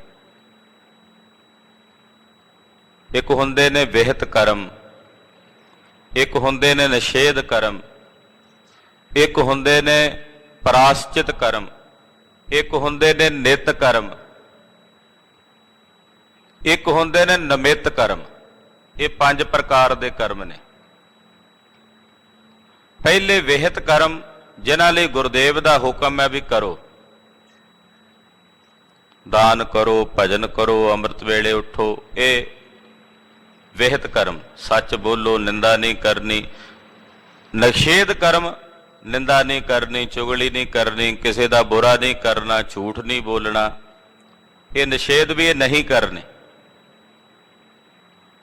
ਇੱਕ ਨੇ ਨਿਤ ਕਰਮ, ਜਿਹੜੇ ਅਸੀਂ ਨਿਤਾ ਪ੍ਰਤੀ ਕਰਨੇ। ਸੁਬਹ ਅੰਮ੍ਰਿਤ ਵੇਲੇ ਨਿਤ ਉੱਠਣਾ, ਨਿਤਨੇਮ ਕਰਨਾ, ਨਿਤ ਗੁਰੂ ਕੇ ਦਰਸ਼ਨਾਂ ਨੂੰ ਜਾਣਾ, ਇਹ ਨਿਤ ਕਰਮ। ਇੱਕ ਹੁੰਦਾ ਨਿਮਿਤ ਕਰਮ, ਕਿਸੇ ਦੇ ਲਈ ਕਰਨੇ। ਜਿਵੇਂ ਕੋਈ ਚਲਾਣਾ ਕਰਜ, ਉਹਦੇ ਲਈ ਸ੍ਰੀ ਅਖੰਡ ਪਾਠ ਸਾਹਿਬ ਕਰਾਉਂਦੇ ਆ, ਸਹਿਜ ਪਾਠ ਕਰਾਉਂਦੇ ਆ, ਕੀਰਤਨ ਹੁੰਦਾ, ਕਥਾ ਹੁੰਦੀ ਹੈ। ਕੋਈ ਬਿਮਾਰ ਹੈ, ਉਹਦੀ ਤੰਦਰੁਸਤੀ ਲਈ ਅਰਦਾਸ ਬੇਨਤੀ ਕਰਨ ਵਾਸਤੇ ਸ੍ਰੀ ਅਖੰਡ ਪਾਠ ਸਾਹਿਬ ਕਰਵਾ ਲਿਆ। ਕੋਈ ਕਾਰਜ ਦੀ ਸਿੱਧੀ ਲਈ ਮਹਾਰਾਜ ਜੀ ਦੀ ਬਾਣੀ ਪੜ੍ਹ ਲਈ, ਉਹ ਨਿਮਿਤ ਕਰਮ। ਇੱਕ ਹੁੰਦਾ ਪ੍ਰਾਸ਼ਚਿਤ ਕਰਮ, ਕਿ ਕੋਈ ਪਾਪ ਹੋ ਗਿਆ, ਗੁਨਾਹ ਹੋ ਗਿਆ, ਉਸ ਗੁਨਾਹ ਤੇ ਪਾਪ ਦੀ ਨਿਰਵਿਰਤੀ ਲਈ ਕਰਮ ਕਰਨਾ। ਉਹਦੀ ਨਿਰਵਿਰਤੀ ਲਈ ਕਰਮ ਕਰਨਾ ਨੂੰ ਪ੍ਰਾਸ਼ਚਿਤ ਕਰਮ ਕਹਿੰਦੇ ਆ। ਗੁਰੂ ਘਰ ਵਿੱਚ ਉਹ ਪ੍ਰਾਸ਼ਚਿਤ ਕਰਮ ਕਿਹੜੇ ਨੇ? ਖੰਡੇ ਵਾਟੇ ਦੀ ਪੌਲ ਛਕ ਲਈ, ਪੌਲ ਛਕਣ ਤੋਂ ਬਾਅਦ ਕੋਈ ਕੁਰੈਤ ਹੋ ਗਈ, ਮਨ 'ਚ ਪਛਤਾਵਾ ਹੋਇਆ ਕਿ ਮੇਰੇ ਕੋਲੋਂ ਕੁਰੈਤ ਹੋ ਗਈ। 5 ਪਿਆਰਿਆਂ ਕੋਲ ਪੇਸ਼ ਹੋਇਆ। 5 ਸਿੰਘਾਂ ਨੇ, 5 ਪਿਆਰਿਆਂ ਨੇ ਖੰਡੇ ਦੀ ਪੌਲ ਛਕਾ ਕੇ ਚੌੜਾ ਦੇ ਕੇ ਫਿਰ ਆਖਿਆ ਕਿ 40 ਦਿਨ ਤੈਂ ਗੁਰੂ ਘਰ ਦੇ ਵਿੱਚ ਜਾ ਕੇ ਜੋੜੇ ਝਾੜਨੇ ਨੇ ਜਾਂ ਝੂਠੇ ਬਰਤਨ ਮਾਂਜਣੇ ਨੇ, ਰੋਜ਼ਾਨਾ 5 ਪਾਠ ਜਪਜੀ ਸਾਹਿਬ ਦੇ ਕਰਨੇ ਨੇ। ਹੁਣ ਉਹ 40 ਦਿਨਾਂ ਲਈ ਜਿਹੜਾ ਕਰਮ ਕੀਤਾ ਉਹ ਕਹਿੰਦੇ ਨੇ ਪ੍ਰਾਸ਼ਚਿਤ ਕਰਮ, ਜਿਹਨੂੰ ਕਹਿੰਦੇ ਨੇ ਤਨਖਾਹ ਲੱਗੀ। ਤੇ ਤਨਖਾਹ ਨੂੰ ਜਿਵੇਂ 5 ਨੇ ਹੁਕਮ ਕੀਤਾ ਉਹਦੇ ਮੁਤਾਬਕ ਉਹ ਤਨਖਾਹ ਲਾ ਕੇ 40 ਦਿਨ ਉਸੇ ਤਰ੍ਹਾਂ ਸੇਵਾ ਕਰਨੀ, ਜਾਂ 21 ਦਿਨ, ਜਿੰਨੇ ਵੀ ਉਹਨਾਂ ਨੇ 5 ਨੇ ਹੁਕਮ ਲਾਇਆ ਉਹ ਜਿਹੜਾ ਕਰਮ ਕੀਤਾ ਜਾਂਦਾ ਉਹਨੂੰ ਕਹਿੰਦੇ ਨੇ ਪ੍ਰਾਸ਼ਚਿਤ ਕਰਮ। ਕਿਸੇ ਪਾਪ ਦੀ ਨਿਰਵਿਰਤੀ ਲਈ ਕੀਤਾ ਗਿਆ ਕਰਮ ਪ੍ਰਾਸ਼ਚਿਤ ਕਰਮ ਕਹਾਉਂਦਾ। ਇੱਥੇ ਜਿਹੜੀ ਸਤਿਗੁਰੂ ਜੀ ਗੱਲ ਕਰ ਰਹੇ ਨੇ ਕਿਆ ਮਲ ਧੋਈਆ, ਇਹ ਪ੍ਰਾਸ਼ਚਿਤ ਕਰਮ ਦੀ ਗੱਲ ਹੋ ਰਹੀ ਹੈ। ਕਹਿੰਦੇ ਜਿਹੜੇ ਸੱਚ ਨਾਲ ਜੁੜੇ, ਪਰਮੇਸ਼ਰ ਦੇ ਨਾਮ ਨਾਲ ਜੁੜੇ, ਉਹਨਾਂ ਨੂੰ ਕੋਈ ਮੈਲ ਲੱਗਦੀ ਹੀ ਨਹੀਂ, ਕੋਈ ਪਾਪ ਲੱਗਦਾ ਹੀ ਨਹੀਂ। ਤੇ ਜੇ ਉਹਨਾਂ ਨੂੰ ਮੈਲ ਲੱਗੀ ਨਹੀਂ ਤੇ ਫਿਰ ਉਹਨਾਂ ਨੂੰ ਪ੍ਰਾਸ਼ਚਿਤ ਕਰਮ ਕਰਕੇ ਮੈਲ ਧੋਣ ਦੀ ਲੋੜ ਹੀ ਨਹੀਂ। ਕਿਆ ਮਲ ਧੋਈਆ, ਫਿਰ ਉਹ ਕੀ ਮਲ ਕੇ ਧੋਣ? ਜੇ ਮੈਲੇ ਹੋਣ ਤਾਂ ਇਸ਼ਨਾਨ ਕਰਨ ਨਾ। ਜੇ ਉਹਨਾਂ ਨੂੰ ਪਾਪ ਕਰਮਾਂ ਦੀ ਮੈਲ ਲੱਗੀ ਨਹੀਂ ਤੇ ਫਿਰ ਕਾਹਦਾ ਇਸ਼ਨਾਨ, ਫਿਰ ਉਹ ਕਾਹਦੀ ਮੈਲ ਧੋਣ, ਕਾਹਦੇ ਪ੍ਰਾਸ਼ਚਿਤ ਕਰਮ ਕਰਨ? ਉਹਨਾਂ ਨੂੰ ਕਿਸੇ ਪ੍ਰਾਸ਼ਚਿਤ ਕਰਮ ਦੀ ਲੋੜ ਨਹੀਂ। ਉਹਨਾਂ ਦਾ ਸਾਰਾ ਲੇਖਾ ਜੋਖਾ ਪਰਮੇਸ਼ਰ ਦੇ ਭਜਨ ਦੁਆਰਾ ਕੱਟਿਆ ਗਿਆ, ਉਹ ਮੁਕਤ ਹੋ ਗਏ। ਗੁਰੂ ਖਾਲਸਾ ਜੀ ਜਿਹੜੇ ਸੱਚ ਨਾਲ ਜੁੜੇ ਨੇ ਉਹਨਾਂ ਨੂੰ ਕਿਸੇ ਕਰਮ ਦੀ ਲੋੜ ਨਹੀਂ ਰਹੀ, ਪਰ ਉਹ ਫਿਰ ਵੀ ਕਰਦੇ ਨੇ। ਬਾਬਾ ਬੁੱਢਾ ਸਾਹਿਬ ਜੀ ਨੂੰ ਗੁਰੂ ਨਾਨਕ ਪਾਤਸ਼ਾਹ ਨੇ ਆਤਮ ਗਿਆਨ ਦੀ ਸੋਝੀ ਬਖਸ਼ ਦਿੱਤੀ, ਬ੍ਰਹਮ ਦਾ ਸਾਖਸ਼ਾਤਕਾਰ ਹੋ ਗਿਆ। ਪਾਤਸ਼ਾਹ ਕਹਿਣ ਲੱਗੇ, ਬਾਬਾ ਬੁੱਢਾ ਜੀ ਸੁਬਹ ਅੰਮ੍ਰਿਤ ਵੇਲੇ ਉੱਠ ਕੇ ਇਸ਼ਨਾਨ ਕਰਕੇ ਸਾਧਨਾ ਕਰਨੀ, ਨਾਮ ਜਪਣਾ। ਤੇ ਬਾਬਾ ਬੁੱਢਾ ਜੀ ਕਹਿੰਦੇ, ਮਹਾਰਾਜ ਕੀ ਹਾਲੇ ਇਹਦੇ ਵਾਸਤੇ ਮੈਨੂੰ ਜ਼ਰੂਰਤ ਹੈ, ਇਹ ਸਭ ਕੁਝ ਕਰਨ ਦੀ ਮੈਨੂੰ ਲੋੜ ਹੈ ਵੀ ਹਾਲੇ ਅੰਮ੍ਰਿਤ ਵੇਲੇ ਉੱਠ ਕੇ ਇਸ਼ਨਾਨ ਕਰਕੇ ਕਰਮ ਕਾਂਡ ਕਰਨ ਦੀ ਮੇਰੇ ਲਈ ਲੋੜ ਰਹਿ ਗਈ ਹੈ? ਜੋ ਮਿਲਣਾ ਸੀ ਉਹ ਤਾਂ ਮਿਲ ਗਿਆ ਆਪ ਜੀ ਦੇ ਚਰਨਾਂ 'ਚ। ਗੁਰੂ ਬਾਬਾ ਜੀ ਕਹਿਣ ਲੱਗੇ, ਬਾਬਾ ਬੁੱਢਾ ਜੀ ਤੁਹਾਨੂੰ ਲੋੜ ਨਹੀਂ ਰਹੀ, ਪਰ ਤੁਹਾਨੂੰ ਵੇਖ ਕੇ ਅਨੇਕਾਂ ਨੇ ਕਰਨਾ ਹੈ, ਇਸ ਕਰਕੇ ਤੁਸੀਂ ਕਰਨਾ। ਆਖੋ ਸਤਿਨਾਮ। ਵੀ ਤੁਹਾਡੀ ਸੰਗਤ ਕਰਕੇ ਕਈਆਂ ਨੇ ਉਧਰਨਾ, ਤੁਹਾਨੂੰ ਲੋੜ ਨਹੀਂ ਰਹੀ, ਤੁਸੀਂ ਕਰੋਗੇ, ਤੁਹਾਨੂੰ ਵੇਖ ਕੇ ਹੋਰ ਅਨੇਕਾਂ ਕਰਨਗੇ ਤੇ ਉਹ ਮੁਕਤ ਹੋਣਗੇ। ਇਸ ਕਰਕੇ ਲੋੜ ਹੈ। ਬ੍ਰਹਮ ਗਿਆਨੀ ਨੂੰ ਲੋੜ ਨਹੀਂ ਰਹਿ ਜਾਂਦੀ ਕਿਸੇ ਵੀ ਕਰਮ ਕਾਂਡ ਦੀ, ਪਰ ਉਹ ਫਿਰ ਵੀ ਕਰਦੇ ਨੇ ਤਾਂ ਜੋ ਉਹਨਾਂ ਨੂੰ ਵੇਖ ਕੇ ਹੋਰ ਪ੍ਰਾਣੀ ਕਰਨ ਤੇ ਉਹ ਮੁਕਤ ਹੋਣ। ਨਹੀਂ ਤਾਂ ਸਾਚ ਨਾ ਲੱਗੈ ਮੈਲ, ਸੱਚ ਨੂੰ ਮੈਲ ਨਹੀਂ ਲੱਗਦੀ। ਜਿਹੜੇ ਸੱਚ ਨਾਲ ਜੁੜ ਗਏ ਉਹਨਾਂ ਨੂੰ ਕਿਸੇ ਵਿਕਾਰ ਦੀ ਮੈਲ ਨਹੀਂ ਲੱਗਦੀ। ਕਿਆ ਮਲ ਧੋਈ ਹੈ, ਫਿਰ ਉਹਨਾਂ ਨੂੰ ਮਲ ਕੇ ਧੋਣ ਦੀ ਕਿਆ ਲੋੜ ਰਹਿ ਜਾਂਦੀ, ਪਰ ਉਹ ਫਿਰ ਵੀ ਕਰਮ ਕਰਦੇ ਹਨ। ਗੁਣ ਹੈ ਹਾਰ ਪਰੋਏ, ਕਿਸ ਕੋ ਰੋਈਐ। ਗੁਣਾਂ ਦਾ ਹਾਰ ਪਰੋ ਕੇ ਉਹ ਆਪਣੇ ਕੰਠ ਵਿੱਚ ਪਹਿਨਦੇ ਨੇ। ਗੁਣ ਹੈ ਹਾਰ ਪਰੋਏ, ਸ਼ੁਭ ਗੁਣਾਂ ਦਾ ਹਾਰ ਆਪਣੇ ਗਲ ਵਿੱਚ ਪਾਉਂਦੇ। ਕਿਸ ਕੋ ਰੋਈਐ, ਜਦੋਂ ਸਾਰੇ ਸ਼ੁਭ ਗੁਣ ਧਾਰਨ ਕਰ ਲਏ ਤੇ ਫਿਰ ਕਿਹੜੇ ਗੁਨਾਹ ਲਈ ਰੋਣਾ, ਕਿਹੜੇ ਔਗਣ ਲਈ ਰੋਣਾ। ਯਾਨੀ ਕਿ ਕਿਸੇ ਪ੍ਰਕਾਰ ਦੇ ਔਗਣ ਵਿੱਚ ਉਹ ਪ੍ਰਵਿਰਤੀ ਨਹੀਂ ਹੁੰਦੇ।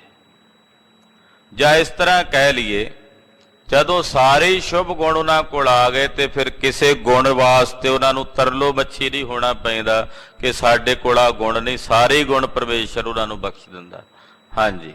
ਵਿਚਾਰ ਮਾਰੈ ਤਰੈ ਤਾਰੈ, ਉਲਟ ਜੋਨ ਨ ਆਵੈ। ਹਿਰਦੇ ਵਿੱਚ ਸਾਡੇ ਕਈ ਤਰ੍ਹਾਂ ਦੀਆਂ ਵਿਚਾਰਾਂ ਉੱਠਦੀਆਂ, ਕਈ ਤਰ੍ਹਾਂ ਦੇ ਸੰਕਲਪ, ਕਈ ਪ੍ਰਕਾਰ ਦੇ ਮਨੋਰਥ ਫੁਰਨੇ ਸਾਡੇ ਹਿਰਦੇ 'ਚ ਉੱਠਦੇ ਨੇ। ਉਹ ਨੇ ਵਿਚਾਰਾਂ, ਇਹ ਲਹਿਰਾਂ ਨੇ ਵਿਚਾਰਾਂ। ਜਿਵੇਂ ਕਿਸੇ ਤਲਾਬ ਦੇ ਵਿੱਚ ਤੁਸੀਂ ਲਹਿਰਾਂ ਉੱਠਦੀਆਂ ਵੇਖਦੇ ਹੋ ਪਾਣੀ 'ਚ, ਇੱਦਾਂ ਸਾਡੇ ਹਿਰਦੇ 'ਚ ਉੱਠਣ ਵਾਲੇ ਜਿਤਨੇ ਸੰਕਲਪ ਨੇ ਸਾਡੇ ਅੰਦਰ ਦੀਆਂ ਉੱਠਣ ਵਾਲੀਆਂ ਲਹਿਰਾਂ ਨੇ। ਉਹ ਵਿਚਾਰਾਂ ਜਦੋਂ ਤੱਕ ਹਿਰਦੇ 'ਚ ਉੱਠਦੀਆਂ ਰਹਿਣਗੀਆਂ, ਜਿਨ੍ਹਾਂ ਨੂੰ ਮਲੀਨ ਵਿਚਾਰਾਂ ਕਹਿੰਦੇ ਨੇ, ਉਦੋਂ ਤੱਕ ਮੁਕਤੀ ਨਹੀਂ ਹੋਣੀ। ਜਦੋਂ ਤੱਕ ਉਹ ਮਲਨ ਵਿਚਾਰਾਂ। ਸਾਧਕ ਗੁਰਮੁਖ ਅਭਿਆਸੀ ਕੀ ਕਰਦੇ ਨੇ? ਆਪਣੇ ਅੰਦਰ ਉੱਠਣ ਵਾਲੀਆਂ ਮਲੀਨ ਵਿਚਾਰਾਂ ਨੂੰ ਸ਼ਬਦ ਦੀ ਵਿਚਾਰ ਨਾਲ ਮਾਰ ਦਿੰਦੇ ਨੇ। ਵਿਚਾਰ ਮਾਰੈ ਤਰੈ ਤਾਰੈ, ਗੁਰ ਸ਼ਬਦ ਦੀ ਵਿਚਾਰ ਨਾਲ ਆਪਣੇ ਅੰਦਰ ਦੀਆਂ ਮਾੜੀਆਂ ਭੈੜੀਆਂ ਵਿਚਾਰਾਂ ਨੂੰ ਮਾਰ ਕੇ ਸਤਿਗੁਰੂ ਜੀ ਦੇ ਸ਼ਬਦ ਦੇ ਅਨੁਸਾਰ ਚੱਲ ਕੇ ਉਹ ਗੁਰਮੁਖ ਮੁੜ ਕੇ ਜੋਨੀਆਂ 'ਚ ਨਹੀਂ ਆਉਂਦੇ, ਉਲਟ ਜੋਨ ਨਾ ਆਵੇ। ਉਲਟ ਕੇ ਮੁੜ ਕੇ ਉਹ ਜੋਨੀਆਂ 'ਚ ਨਹੀਂ ਆਉਂਦੇ ਜਿਹੜੇ ਆਪਣੇ ਅੰਦਰ ਦੀਆਂ ਮਾੜੀਆਂ ਭੈੜੀਆਂ ਵਿਚਾਰਾਂ ਨੂੰ ਮਾਰ ਕੇ ਸ਼ਾਂਤ ਕਰ ਦਿੰਦੇ, ਮਲੀਨ ਵਿਚਾਰਾਂ। ਕਈ ਵਾਰ ਵਿਚਾਰ ਹੀ ਕਰਦੇ ਰਹਿ ਜਾਂਦੇ ਨੇ ਬਹੁਤੇ, ਉਸ ਵਿਚਾਰ ਅਨੁਸਾਰ ਆਪਣਾ ਜੀਵਨ ਨਹੀਂ ਬਣਾ ਸਕਦੇ, ਤਾਂ ਉਹ ਇਕੱਲੇ ਵਿਚਾਰਵਾਨ ਵੀ ਮੁਕਤ ਨਹੀਂ ਹੁੰਦੇ। ਹੁਣ ਆਪਾਂ ਵਿਚਾਰ ਕਰੀ ਜਾਈਏ ਕਿ ਅਸੀਂ ਸ੍ਰੀ ਹਜ਼ੂਰ ਸਾਹਿਬ ਜਾਣਾ ਹੈ, ਫਲਾਣੀ ਤਰੀਕ ਦੀ ਗੱਲ ਕਰਾਂਗੇ, ਇਸ ਗੱਡੀ 'ਚ ਜਾਵਾਂਗੇ, ਇਸ ਸਾਧਨ ਦੁਆਰਾ ਜਾਵਾਂਗੇ, ਟੁਰੀਏ ਹੈ ਨਾ, ਵਿਚਾਰਾਂ ਕਰੀ ਜਾਈਏ ਕਿ ਅਸੀਂ ਪਹੁੰਚ ਜਾਵਾਂਗੇ ਉੱਥੇ। ਉਹਦੇ ਲਈ ਚੱਲਣਾ ਤਾਂ ਪਵੇਗਾ ਨਾ। ਹੁਣ ਵਿਚਾਰ ਅਸੀਂ ਕਰੀ ਜਾਈਏ ਰੋਜ਼ ਗੁਰਬਾਣੀ ਦੀ, ਟੁਰੀਏ ਹੈ ਨਾ ਗੁਰਬਾਣੀ ਅਨੁਸਾਰ, ਤੇ ਕਿਵੇਂ ਪਹੁੰਚਾਂਗੇ ਉਸ ਪਰਮਾਰਥ ਦੀ ਖੇਡ ਤਾਈਂ। ਭਾਈ ਗੁਰਦਾਸ ਜੀ ਕਹਿੰਦੇ, ਪੂਛਤ ਪਥਕ ਪਗ ਧਾਰਤ ਨਾ ਮਗ, ਪ੍ਰੀਤਮ ਕਾ ਦੇਸ ਕੈਸੇ ਬਾਤਨ ਸੇ ਜਾਈਐ। ਕਹਿੰਦੇ ਰਾਹਗੀਰ ਨੇ ਕਿਸੇ ਖੜੇ ਸੱਜਣ ਕੋਲੋਂ ਪੁੱਛਿਆ ਰਸਤਾ, ਉਹਨੇ ਦੱਸ ਦਿੱਤਾ ਵੀ ਆ ਜਾਂਦਾ ਰਾਹ, ਟੁਰੇ ਹੈ ਨਾ, ਤੇ ਕਿਵੇਂ ਗੱਲਾਂ ਨਾਲ ਪਹੁੰਚੇਗਾ ਭਾਈ। ਇਉਂ ਜਿਹੜੇ ਸਤਿਗੁਰਾਂ ਦੇ ਸ਼ਬਦ ਦੀ ਵਿਚਾਰ ਮੁਤਾਬਕ ਨਹੀਂ ਚੱਲਣਗੇ, ਉਹ ਪਹੁੰਚਣਗੇ ਕਿਵੇਂ? ਉਹ ਤਾਂ ਫਿਰ ਜਨਮ ਮਰਨ ਦੇ ਚੱਕਰਾਂ 'ਚ ਭਟਕਦੇ ਰਹਿਣਗੇ, ਭਰਮਦੇ ਰਹਿਣਗੇ। ਜਿਹੜੇ ਸਤਿਗੁਰਾਂ ਦੇ ਸ਼ਬਦ ਦੀ ਵਿਚਾਰ ਦੁਆਰਾ ਆਪਣੇ ਮਨ ਨੂੰ ਮਾਰ ਲੈਂਦੇ ਹਨ, ਉਹ ਉਲਟ ਕੇ ਮੁੜ ਕੇ ਜੂਨੀਆਂ ਵਿੱਚ ਨਹੀਂ ਆਉਂਦੇ। ਆਪ ਪਾਰਸ ਪਰਮ ਧਿਆਨੇ, ਸਾਚ ਸਾਚੇ ਭਾਵੇ। ਉਹ ਸਾਧਕ ਆਪ ਪਾਰਸ ਵਾਂਗੂ ਹੋ ਜਾਂਦੇ ਨੇ। ਜਿਵੇਂ ਪਾਰਸ ਕਿਸੇ ਵੀ ਧਾਤ ਨੂੰ ਸੋਨਾ ਬਣਾ ਦਿੰਦਾ ਹੈ, ਤਿਵੇਂ ਉਹ ਪਰਮ ਧਿਆਨੀ ਪਰਮੇਸ਼ਰ ਦੇ ਪਿਆਰੇ ਪਾਰਸ ਰੂਪ ਹੋ ਜਾਂਦੇ ਨੇ। ਜਿਹੜਾ ਉਹਨਾਂ ਦੀ ਸੰਗਤ ਕਰਦਾ ਉਹ ਵੀ ਉਹਨਾਂ ਵਰਗਾ ਹੋ ਜਾਂਦਾ। ਸਾਚ ਸਾਚੇ ਭਾਵੇ, ਸੱਚ ਨਾਲ ਜੁੜੇ ਹੋਏ ਉਹ ਸੱਚ ਪਰਮੇਸ਼ਰ ਨੂੰ ਭਾਉਂਦੇ ਹਨ। ਆਨੰਦ ਅਨ ਦਿਨ ਹਰਖ ਸਾਚਾ, ਦੁਖ ਕਿਲ ਵਿਖ ਪਰ ਹਰੇ। ਨਾਮ ਦੀ ਕਮਾਈ ਕਰਨ ਵਾਲਿਆਂ ਦੇ ਹਿਰਦਿਆਂ 'ਚ ਰਾਤ ਦਿਨ ਆਨੰਦ ਰਹਿੰਦਾ, ਸੱਚੀ ਖੁਸ਼ੀ ਉਹਨਾਂ ਨੂੰ ਮਿਲਦੀ, ਹਰਖ ਸਾਚਾ। ਇੱਥੇ ਸੱਚੀ ਖੁਸ਼ੀ ਦੀ ਗੱਲ ਸਤਿਗੁਰਾਂ ਨੇ ਕੀਤੀ ਹੈ, ਇਹਦਾ ਮਤਲਬ ਝੂਠੀਆਂ ਖੁਸ਼ੀਆਂ ਵੀ ਹੁੰਦੀਆਂ। ਕੋਈ ਪਦਾਰਥ ਮਿਲੇ ਝੂਠਾ ਤੇ ਕੁਝ ਸਮੇਂ ਲਈ ਝੂਠੀ ਖੁਸ਼ੀ ਹੁੰਦੀ ਹੈ, ਉਹਦੀ ਮੁੜ ਕੇ ਉਹ ਚਲੀ ਜਾਂਦੀ ਹੈ। ਜਿਹੜੀ ਖੁਸ਼ੀ ਆਵੇ ਤੇ ਚਲੀ ਜਾਵੇ, ਉਹ ਝੂਠੀ ਖੁਸ਼ੀ ਹੋਈ ਨਾ, ਸੱਚੀ ਤਾਂ ਨਾ ਹੋਈ। ਇੱਥੇ ਹਰਖ ਸਾਚਾ, ਸੱਚਾ ਖੇੜਾ, ਸੱਚੀ ਖੁਸ਼ੀ ਮਿਲੀ। ਇਹ ਆ ਜਾਵੇ ਇੱਕ ਵਾਰ, ਮੁੜ ਕੇ ਜਾਂਦੀ ਨਹੀਂ ਹੈ। ਇਹ ਸੱਚਾ ਹਰਖ, ਸੱਚੀ ਖੁਸ਼ੀ ਗੁਰਮੁਖਾਂ ਨੂੰ ਪ੍ਰਾਪਤ ਹੋਈ।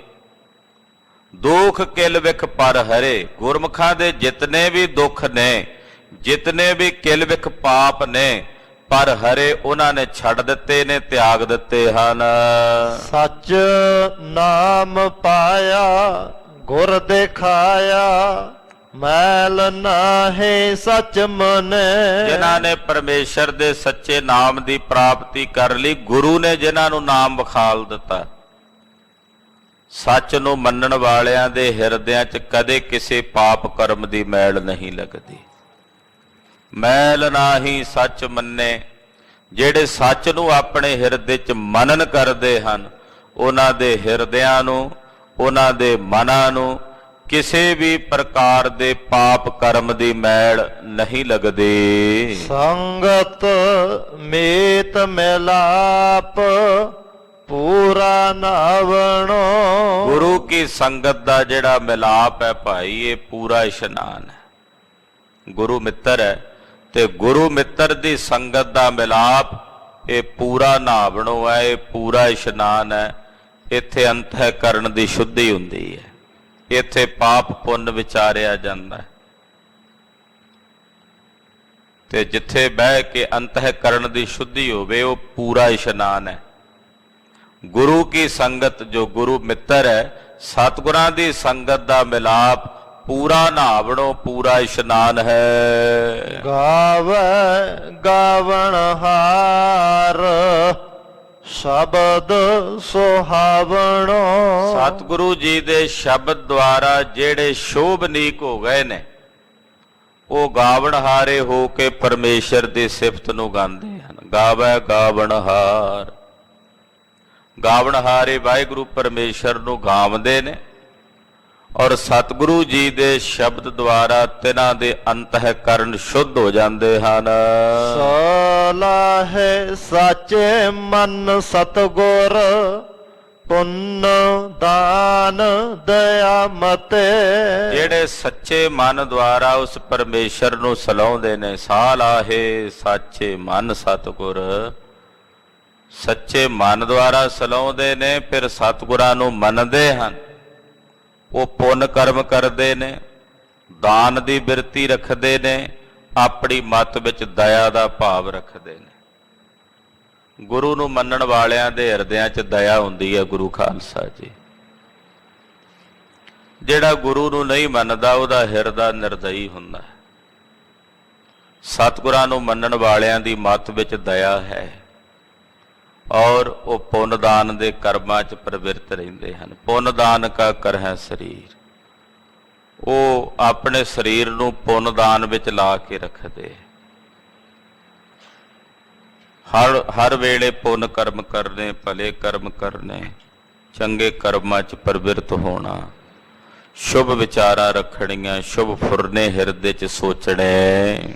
ਤੇਰ ਸੰਗ ਭਾਵੈ ਸਹਿਜ ਨਾਵੈ ਬੇਣੀ ਤਾਂ ਸੰਗਮ ਸਤ ਸਤੇ।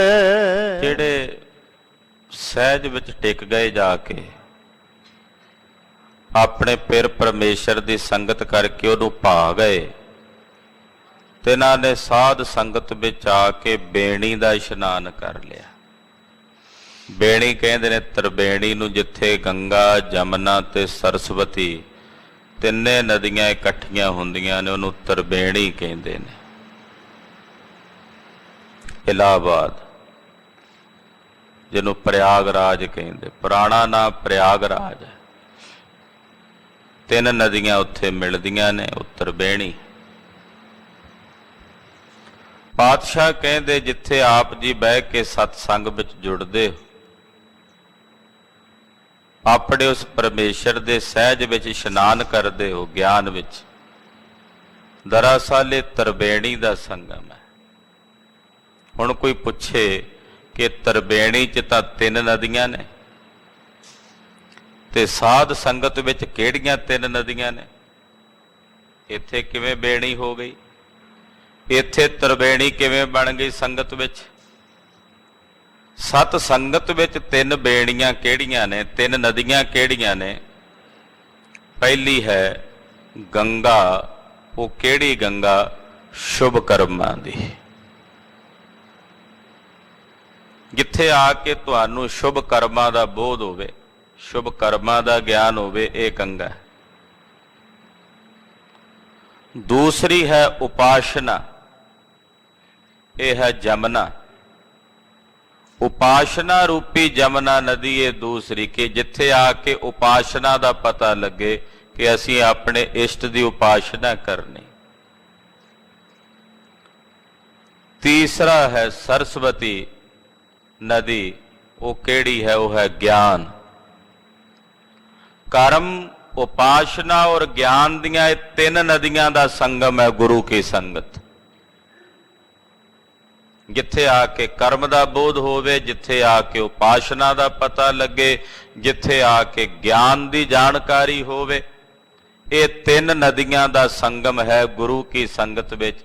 ਜਿਹੜਾ ਇੱਥੇ ਆ ਕੇ ਇਸ਼ਨਾਨ ਕਰਦਾ ਹੈ, ਉਹ ਆਪਣੇ ਪਿਰ ਅਕਾਲ ਪੁਰਖ ਪਰਮੇਸ਼ਰ ਨੂੰ ਭਾਉਂਦਾ ਹੈ। ਆਰਾਧ ਏਕੰਕਾਰ ਸਾਚਾ ਨਿਤ ਦੇ ਚੜ੍ਹੈ ਸਵਾਇਆ। ਇਹ ਭਾਈ ਉਸ ਏਕੰਕਾਰ ਸੱਚ ਸਰੂਪ ਅਕਾਲ ਪੁਰਖ ਪਰਮੇਸ਼ਰ ਨੂੰ ਅਰਾਧ, ਜਦੋਂ ਉਹਨੂੰ ਅਰਾਧੇਗਾ ਤੇ ਜਿਹੜਾ ਰੰਗ ਤੈਨੂੰ ਚੜ੍ਹੇਗਾ ਉਹ ਨਿਤ ਸਵਾਇਆ ਹੁੰਦਾ ਜਾਏਗਾ, ਨਿਤ ਵੱਧਦਾ ਜਾਏਗਾ। ਤਦੇ ਤੇ ਮਹਾਰਾਜ ਜੀ ਕਹਿੰਦੇ ਤੋਟ ਨਾ ਆਵੈ ਵਧਦੋ ਜਾਈ। ਇਹ ਰੰਗ ਇਹੋ ਜਿਹਾ ਰੰਗ ਹੈ ਵੀ ਇਹ ਨਿਤ ਨਵਾਂ ਚੜ੍ਹੇਗਾ। ਸਵਾਇਆ ਦਾ ਮਤਲਬ ਹੁੰਦਾ ਬਹੁਤਾ, ਹੋਰ ਬਹੁਤਾ ਹੋ ਕੇ ਇਹ ਰੰਗ ਤੇਰੇ ਹਿਰਦੇ ਨੂੰ ਚੜ੍ਹੇਗਾ। ਗਾਤ ਸੰਗ ਮੀਤਾ ਸੰਤ ਸੰਗਤ ਕਰ ਨਦਰ ਮੇਲ ਮਿਲਾਇਆ। ਖਾਲਸਾ ਜੀ ਅਸਲ ਵਿੱਚ ਸਾਡੇ ਮਿੱਤਰ ਨੇ ਸੰਤ। ਸੰਤ ਜਨ ਜਿਹੜੇ ਸਾਡੇ ਮਿੱਤਰਾਂ ਦੇ ਤੁੱਲ ਨੇ, ਉਹਨਾਂ ਦੀ ਸੰਗਤ ਕਰਕੇ ਗਤ ਸੰਗ ਮੀਤਾ ਸੰਤ ਸੰਗਤ, ਜਿਹੜੇ ਮਿੱਤਰ ਰੂਪ ਸੰਤ ਜਨ ਨੇ ਉਹਨਾਂ ਦੀ ਸੰਗਤ ਕਰਕੇ ਗਤ ਸੰਗ। ਇਹਦਾ ਅਰਥ ਇਉਂ ਕਰਾਂਗੇ ਕਿ ਜਿਹੜੇ ਵਿਕਾਰ ਨੇ ਸਾਡੇ ਨਾਲ ਸੰਗ, ਗਤ ਦਾ ਮਤਲਬ ਉਹ ਚਲਾਏਮਾਨ ਹੋ ਜਾਣਗੇ, ਉਹ ਵਿਕਾਰ ਛੱਡ ਕੇ ਚਲੇ ਜਾਣਗੇ ਜਦੋਂ ਤੁਸੀਂ ਮਿੱਤਰਾਂ ਰੂਪੀ ਸਤ ਸੰਗੀਆਂ ਦੀ ਸੰਗਤ ਕਰੋਗੇ। ਸੰਤ ਜਨਾਂ ਦੀ ਸੰਗਤ ਕੀਤਿਆਂ ਵਿਕਾਰ ਭੱਜ ਜਾਂਦੇ ਨੇ। ਜਦੋਂ ਵਿਕਾਰ ਚਲੇ ਜਾਂਦੇ ਨੇ ਫਿਰ ਕਰ ਨਦਰ ਮੇਲ ਮਿਲਾਇਆ, ਉਹ ਪਰਮੇਸ਼ਰ ਆਪਣੀ ਨਜ਼ਰ ਕਰਕੇ ਇਸ ਜੀਵ ਦਾ ਮੇਲ ਆਪਣੇ ਨਾਲ ਮਿਲਾ ਲੈਂਦਾ। ਜਦੋਂ ਇਹ ਵਿਕਾਰਾਂ ਤੋਂ ਰਹਿਤ ਹੋ ਜਾਏ ਫਿਰ ਅਕਾਲ ਪੁਰਖ ਪਰਮੇਸ਼ਰ ਆਪਣੀ ਨਜ਼ਰ ਕਰਕੇ ਇਸ ਜੀਵ ਨੂੰ ਆਪਣੇ ਨਾਲ ਮਿਲਾ ਲੈਂਦਾ ਹੈ। ਕਹਿਣ ਕਹੈ ਸਭ ਕੋਏ ਕੇਵੜ ਆਖੀਐ। ਕਹਿਣ ਨੂੰ ਸਾਰੇ ਹੀ ਕਹਿੰਦੇ ਹਨ, ਪਰ ਉਸ ਪਰਮੇਸ਼ਰ ਨੂੰ ਕਿੱਡਾ ਕੁ ਵੱਡਾ ਆਖੀਏ ਵੀ ਉਹ ਕਿੰਨਾ ਵੱਡਾ ਹੈ। ਕਹਿਣ ਵਾਲੀ ਤਾਂ ਬੇਅੰਤ ਲੁਕਾਈ ਹੈ ਜਿਹੜੀ ਉਸ ਪਰਮੇਸ਼ਰ ਦੀਆਂ ਸਿਫਤਾਂ ਕਹਿ ਰਹੀ ਹੈ, ਪਰ ਉਹਨੂੰ ਕਿਤਨਾ ਕੁ ਵੱਡਾ ਆਖੀਏ ਇਹ ਨਹੀਂ ਕਿਹਾ ਜਾ ਸਕਦਾ, ਨਹੀਂ ਬਿਆਨਿਆ ਜਾ ਸਕਦਾ।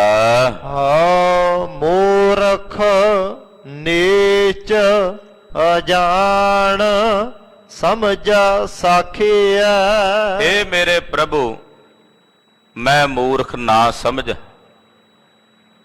ਨੀਚ ਵੀ ਹਾਂ ਹੈ ਪ੍ਰਭੂ, ਇਤਨਾ ਨੀਚ ਕਿ ਸ਼ਾਇਦ ਪਤਾਲ ਵੀ ਮੇਰੇ ਤੋਂ ਘੱਟ ਨੀਵੇਂ ਹੋਣ। ਪਤਾਲ ਨੀਵੇਂ ਕਹੇ ਜਾਂਦੇ ਨੇ, ਮੈਂ ਇਹਨਾਂ ਪਤਾਲਾਂ ਤੋਂ ਵੀ ਥੱਲੇ ਨਿਗਰਿਆ ਹੋਇਆ। ਨੀਚ ਅਜਾਣ, ਕੁਝ ਨਹੀਂ ਜਾਣਦਾ, ਮੈਨੂੰ ਕੋਈ ਸੋਝੀ ਨਹੀਂ, ਕੋਈ ਸਮਝ ਨਹੀਂ। ਮੈਂ ਸਮਝਦਾ ਹਾਂ ਜਦੋਂ ਤੁਸੀਂ ਮੈਨੂੰ ਸਿੱਖਿਆ ਦਿੰਦੇ ਹੋ। ਸਮਝਾਂ ਸਾਖੀ ਹੈ, ਤੁਹਾਡੀ ਦਿੱਤੀ ਸਿੱਖਿਆ ਨਾਲ ਸਮਝਦਾ। ਉਦਾਂ ਨਹੀਂ ਮੈਨੂੰ ਸਮਝ, ਉਦਾਂ ਨਹੀਂ ਮੈਨੂੰ ਪਤਾ ਵੀ ਮੈਂ ਕੀ ਕਰਨਾ। ਜਦੋਂ ਤੁਸੀਂ ਆਪਣੀ ਬਾਣੀ ਦੁਆਰਾ, ਆਪਣੇ ਸ਼ਬਦ ਦੁਆਰਾ ਸਿੱਖਿਆ ਦਿੰਦੇ ਹੋ ਫਿਰ ਮੈਂ ਸਮਝਦਾ ਹਾਂ। ਸੱਚ ਗੁਰ ਕੇ ਸਾਖੇ ਅੰਮ੍ਰਿਤ ਭਾਖੇ ਤਿਤ ਮਨ ਮਾਨਿਆ ਮੇਰਾ। ਇਹ ਭਾਈ ਗੁਰੂ ਦੀ ਦਿੱਤੀ ਹੋਈ ਸਿੱਖਿਆ ਸੱਚੀ ਹੈ। ਸੱਚ ਗੁਰ ਕੀ ਸਾਖੀ, ਗੁਰੂ ਦੀ ਸਿੱਖਿਆ ਸੱਚੀ ਹੈ। ਅਸੀਂ ਗੁਰੂ ਸਾਹਿਬ ਦਾ ਇਤਿਹਾਸ ਪੜ੍ਹਦੇ ਹਾਂ, ਕੋਈ ਸਾਖੀ, ਸਾਖੀ ਕਹਿੰਦਾ ਸਾਖੀ ਵੀ ਗੁਰੂ ਸਾਹਿਬ ਦੀ ਸਾਖੀ ਹੈ। ਸਾਖੀ ਕਿਉਂਕਿ ਗੁਰੂ ਸਾਹਿਬ ਦਾ ਇਤਿਹਾਸ ਵੀ ਸਾਨੂੰ ਸਿੱਖਿਆ ਦਿੰਦਾ, ਉਹਨਾਂ ਦਾ ਹਰ ਚੋਜ ਸਾਨੂੰ ਸਿੱਖਿਆ ਦਿੰਦਾ। ਜਿਹਦੇ ਚੋਂ ਸਿੱਖਿਆ ਮਿਲੇ ਉਹਨੂੰ ਕਹਿੰਦੇ ਨੇ ਸਾਖੀ। ਗੁਰੂ ਸਾਹਿਬ ਜੀ ਦੀ ਸਿੱਖਿਆ ਸੱਚੀ ਸਿੱਖਿਆ। ਸੱਚ ਗੁਰ ਕੀ ਸਾਖੀ ਅੰਮ੍ਰਿਤ ਭਾਖੀਏ। ਅੰਮ੍ਰਿਤ ਹੈ ਜੋ ਗੁਰੂਦੇਵ ਨੇ ਆਪਣੇ ਮੁਖੋਂ ਕਿਹਾ। ਇਹ ਬਾਣੀ ਅੰਮ੍ਰਿਤ ਹੈ, ਜੋ ਬਚਨ ਸਤਿਗੁਰੂ ਜੀ ਮੁਖੋਂ ਕਹਿ ਰਹੇ ਨੇ ਅੰਮ੍ਰਿਤ ਹੈ। ਤਿਤ ਮਨ ਮਾਨਿਆ ਮੇਰਾ, ਮੇਰਾ ਮਨ ਸਤਿਗੁਰਾਂ ਦੀ ਬਾਣੀ ਨਾਲ ਮੰਨਦਾ, ਸਤਿਗੁਰਾਂ ਦੀ ਦਿੱਤੀ ਸਿੱਖਿਆ ਨਾਲ ਮੰਨਦਾ। ਜੋ ਗੁਰੂ ਪਾਤਸ਼ਾਹ ਨੇ ਸਿੱਖਿਆ ਦਿੱਤੀ ਹੈ, ਜੋ ਗੁਰੂ ਪਾਤਸ਼ਾਹ ਨੇ ਆਪਣੀ ਬਾਣੀ ਦੁਆਰਾ ਉਪਦੇਸ਼ ਦਿੱਤਾ ਹੈ, ਸਤਿਗੁਰਾਂ ਦੇ ਬਖਸ਼ਿਸ਼ ਕੀਤੇ ਗਏ ਉਪਦੇਸ਼ ਨਾਲ ਮੇਰਾ ਇਹ ਮਨ ਮੰਨਦਾ ਹੈ। ਤੇ ਗੱਲ ਤਾਂ ਮਨ ਮੰਨੇ ਦੀ ਹੈ। ਜਿਨ੍ਹਾਂ ਦਾ ਮਨ ਮੰਨ ਗਿਆ ਉਹਨਾਂ ਨੇ ਰੱਬ ਪਾ ਲਿਆ। ਕਹੋ ਕਬੀਰ ਮਨ ਮਾਨਿਆ, ਮਨ ਮਾਨਿਆ ਤੋ ਹਰ ਜਾਣਿਆ। ਜਦੋਂ ਮਨ ਹੀ ਮੰਨ ਗਿਆ ਫਿਰ ਹਰੀ ਨੂੰ ਜਾਣ ਲਿਆ, ਹਰੀ ਦੇ ਸਰੂਪ ਦੀ ਪ੍ਰਾਪਤੀ ਕਰ ਲਈ। ਗੁਰੂ ਸਾਹਿਬ ਜੀ ਦੀ ਸੱਚੀ ਸਿੱਖਿਆ ਦੇ ਨਾਲ ਜੋ ਅੰਮ੍ਰਿਤ ਦੇ ਤੁਲ ਹੈ, ਮੇਰਾ ਮਨ ਉਸ ਸਿੱਖਿਆ ਨਾਲ ਮੰਨਦਾ ਹੈ। ਊਚ ਕਰ ਹੈ ਆਵ ਹੈ ਬਿਖਲਾਦੇ, ਸ਼ਬਦ ਸੱਚਾ ਗੁਰ ਮੇਰਾ। ਵਿਕਾਰਾਂ ਦੇ ਜ਼ਹਿਰ ਨਾਲ ਭਰੇ ਹੋਏ ਲੋਕ ਆਉਂਦੇ ਨੇ ਸੰਸਾਰ ਵਿੱਚ ਤੇ ਕੂਚ ਕਰਦੇ ਨੇ, ਜਾਂਦੇ ਨੇ। ਵਿਕਾਰਾਂ ਦੇ ਬੋਝ ਥੱਲੇ ਲੱਦੇ ਹੋਏ, ਵਿਕਾਰ ਜਿਹੜੇ ਜ਼ਹਿਰ ਦੇ ਤੁਲ ਨੇ, ਉਸ ਜ਼ਹਿਰ ਰੂਪੀ ਵਿਕਾਰਾਂ ਦੇ ਭਾਰ ਥੱਲੇ ਦੱਬੇ ਹੋਏ ਲੋਕ ਆ ਰਹੇ ਨੇ ਤੇ ਜਾ ਰਹੇ ਨੇ। ਸ਼ਬਦ ਸੱਚਾ ਗੁਰ ਮੇਰਾ, ਮੇਰੇ ਗੁਰੂ ਦਾ ਜੋ ਸ਼ਬਦ ਹੈ ਉਹ ਸੱਚਾ ਸ਼ਬਦ ਹੈ, ਸੱਚਾ ਉਪਦੇਸ਼ ਹੈ, ਜਿਸ ਸੱਚੇ ਸ਼ਬਦ ਦੁਆਰਾ ਹਿਰਦੇ ਦੇ ਸਾਰੇ ਵਿਕਾਰ ਧੁੱਪ ਜਾਂਦੇ ਨੇ। ਗੁਰੂ ਪਾਤਸ਼ਾਹ ਦੇ ਸੱਚੇ ਸ਼ਬਦ ਦੁਆਰਾ ਅੰਤਸ਼ਕਰਣ ਦੀ ਸ਼ੁੱਧੀ ਹੋ ਜਾਂਦੀ ਹੈ। ਆਖਣ ਤੋਟ ਨ ਭਗਤ ਭੰਡਾਰੇ, ਭਰਪੁਰ ਰਹਿਆ ਸੋਏ। ਇਹ ਭਾਈ ਪਰਮੇਸ਼ਰ ਦੀ ਜਿਹੜੀ ਭਗਤੀ ਦੇ ਭੰਡਾਰੇ ਨੇ, ਉਹਨਾਂ 'ਚ ਤੋਟਾ ਨਹੀਂ ਆਉਂਦਾ। ਜਿੰਨਾ ਆਖੀਏ, ਜਿੰਨਾ ਕਹੀਏ, ਓਨੇ ਹੀ ਵੱਧਦਾ ਚਲਿਆ ਜਾਂਦਾ। ਪਰਮੇਸ਼ਰ ਦੀ ਭਗਤੀ ਦੇ ਭੰਡਾਰਿਆਂ ਵਿੱਚ ਕੋਈ ਕਮੀ ਨਹੀਂ ਆਉਂਦੀ। ਜਿਤਨੀ ਉਹਦੀ ਸਿਫਤ ਕਹੀਏ, ਜਿਤਨੀ ਉਹਦੀ ਬੰਦਗੀ ਕਰੀਏ, ਜਿਤਨਾ ਉਹਦਾ ਭਜਨ ਕਰੀਏ, ਉਹਦੇ 'ਚ ਤੋਟਾ ਨਹੀਂ ਹੈ। ਭਰਪੁਰ ਰਹਿਆ ਸੋਈ, ਪਰਮੇਸ਼ਰ ਦੇ ਖਜ਼ਾਨੇ ਲਬਾ ਲਬ ਭਰਪੂਰ ਹਨ। ਉਹਦੇ 'ਚ ਕਦੇ ਕੋਈ ਕਮੀ ਨਹੀਂ ਆਉਂਦੀ। ਉਹਦੇ ਖਜ਼ਾਨੇ ਸਦਾ ਹੀ ਭਰੇ ਰਹਿੰਦੇ ਹਨ, ਸਦਾ ਹੀ ਲਬਾ ਲਬ ਹਨ। ਉਹਨਾਂ 'ਚ ਕਦੇ ਕਿਸੇ ਪ੍ਰਕਾਰ ਦੀ ਕੋਈ ਕਮੀ ਨਹੀਂ। ਨਾਨਕ ਸਾਚ ਕਹੈ ਬੇਨੰਤੇ, ਮਨ ਮਾਂਜੈ ਸਚ ਸੋਏ। ਧੰਨ ਗੁਰੂ ਨਾਨਕ ਦੇਵ ਸਾਹਿਬ ਸੱਚੇ ਪਾਤਸ਼ਾਹ ਜੀ ਮਹਾਰਾਜ ਜੀ ਫਰਮਾਉਂਦੇ, ਮੈਂ ਸੱਚ ਕਹਿੰਦਾ ਹਾਂ ਔਰ ਅਕਾਲ ਪੁਰਖ ਦੇ ਚਰਨਾਂ 'ਚ ਸੱਚੀ ਬੇਨਤੀ ਕਰਦਾ ਹਾਂ ਕਿ ਜਿਹੜੇ ਉਸ ਸੱਚ ਨਾਲ ਜੁੜਦੇ ਨੇ ਉਹੀ ਆਪਣੇ ਮਨ ਨੂੰ ਮਾਂਜਦੇ ਨੇ, ਆਪਣੇ ਮਨ ਨੂੰ, ਆਪਣੇ ਅੰਤਸ਼ਕਰਣ ਨੂੰ ਸ਼ੁੱਧ ਕਰਦੇ ਨੇ। ਜਿਹੜੇ ਮਨ ਨੂੰ ਮਾਂਜ ਲੈਣ ਉਹ ਸੱਚ ਸੋਈ, ਉਹ ਸੱਚੇ ਸਾਹਿਬ ਅਕਾਲ ਪੁਰਖ ਪਰਮੇਸ਼ਰ ਦਾ ਰੂਪ ਹੋ ਜਾਂਦੇ ਨੇ। ਜਿਨ੍ਹਾਂ ਦਾ ਮਨ ਸ਼ੁੱਧ ਹੋ ਗਿਆ, ਜਿਨ੍ਹਾਂ ਦਾ ਅੰਤःਕਰਨ ਸ਼ੁੱਧ ਹੋ ਗਿਆ, ਉਹ ਫਿਰ ਪਾਰ ਬ੍ਰਹਮ ਪਰਮੇਸ਼ਰ ਦਾ ਹੀ ਰੂਪ ਹੋ ਜਾਂਦੇ ਨੇ। ਤੋਹੀ ਮੋਹੀ ਮੋਹੀ ਤੋਹੀ, ਅੰਤਰ ਕੈਸਾ, ਕਨਕ ਕਟਕ ਜਲ ਤਰੰਗ ਜੈਸਾ। ਤੇਰੇ ਵਿੱਚ ਔਰ ਮੇਰੇ 'ਚ ਕੋਈ ਭੇਦ ਨਹੀਂ ਰਿਹਾ। ਜਿਵੇਂ ਪਾਣੀ ਤੇ ਪਾਣੀ ਦੀ ਤਰੰਗ ਵਿੱਚ, ਸੋਨਾ ਤੇ ਸੋਨੇ ਦੇ ਬਣੇ ਗਹਿਣੇ ਵਿੱਚ ਕੋਈ ਫਰਕ ਨਹੀਂ, ਤੈਸੇ ਤੇਰੇ ਵਿੱਚ ਔਰ ਮੇਰੇ 'ਚ ਕੋਈ ਫਰਕ ਨਹੀਂ ਰਿਹਾ। ਜਦੋਂ ਮਨ ਮਾਂਜ ਲਿਆ, ਮਨ ਸ਼ੁੱਧ ਕਰ ਲਿਆ, ਫਿਰ ਉਸ ਸੱਚ ਸਵਰੂਪ ਅਕਾਲ ਪੁਰਖ ਪਰਮੇਸ਼ਰ ਦੇ ਸਵਰੂਪ ਵਿੱਚ ਅਭੇਦ ਹੋ ਗਏ। ਗਰੀਬ ਨਵਾਜ ਸਤਿਗੁਰੂ ਗੁਰੂ ਨਾਨਕ ਪਾਤਸ਼ਾਹ ਜੀ ਨੇ ਪਾਵਨ ਪਵਿੱਤਰ ਸ਼ਬਦ ਦੁਆਰਾ ਜੋ ਪਵਿੱਤਰ ਉਪਦੇਸ਼ ਸਾਨੂੰ ਸਾਰਿਆਂ ਨੂੰ ਬਖਸ਼ਿਸ਼ ਕਰਕੇ ਨਿਵਾਜਿਆ ਹੈ। ਸਤਿਗੁਰੂ ਜੀ ਕਿਰਪਾ ਕਰਨ ਇਹ ਪਵਿੱਤਰ ਉਪਦੇਸ਼ ਸਾਡੇ ਸਾਰਿਆਂ ਦੇ ਹਿਰਦਿਆਂ 'ਚ ਵਸ ਜਾਵੇ। ਹੋਈਆਂ ਭੁੱਲਾਂ ਚੁੱਕਾਂ ਦੀ ਖਿਮਾ ਕਰਨੀ, ਅਰਦਾਸ ਕਰਨੀ ਸਤਿਗੁਰੂ ਜੀ ਅਗਾਂਹ ਵਾਸਤੇ ਸਦ ਬੁੱਧੀ ਔਰ ਸਮਤ ਪ੍ਰਦਾਨ ਕਰਨ। ਸਾਧ ਸੰਗਤ ਜੀ ਬੇਨਤੀ ਹੈ,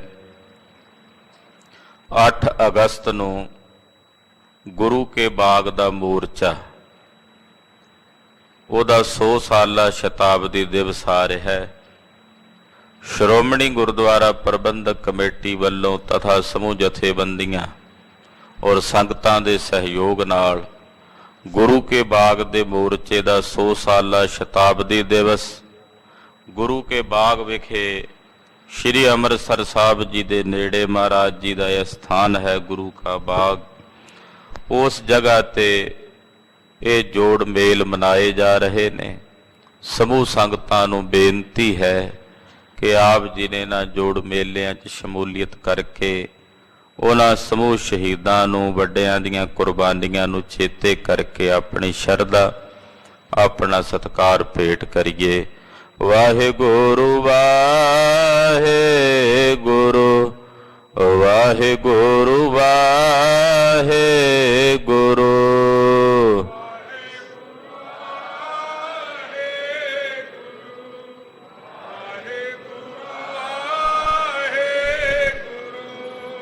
ਵਾਹਿਗੁਰੂ ਵਾਹਿਗੁਰੂ,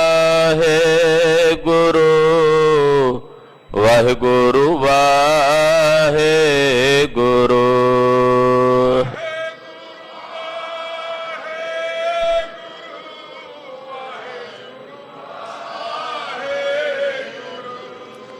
ਵਾਹਿਗੁਰੂ ਵਾਹਿਗੁਰੂ, ਵਾਹਿਗੁਰੂ ਵਾਹਿਗੁਰੂ।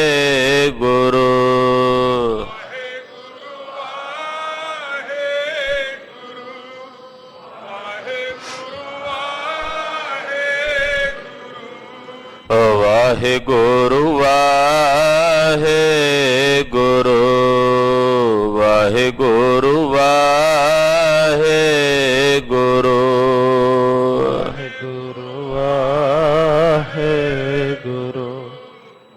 ਵਾਹਿਗੁਰੂ ਵਾਹਿਗੁਰੂ। ਵਾਹਿਗੁਰੂ ਜੀ ਕਾ ਖਾਲਸਾ, ਵਾਹਿਗੁਰੂ ਜੀ ਕੀ ਫਤਿਹ।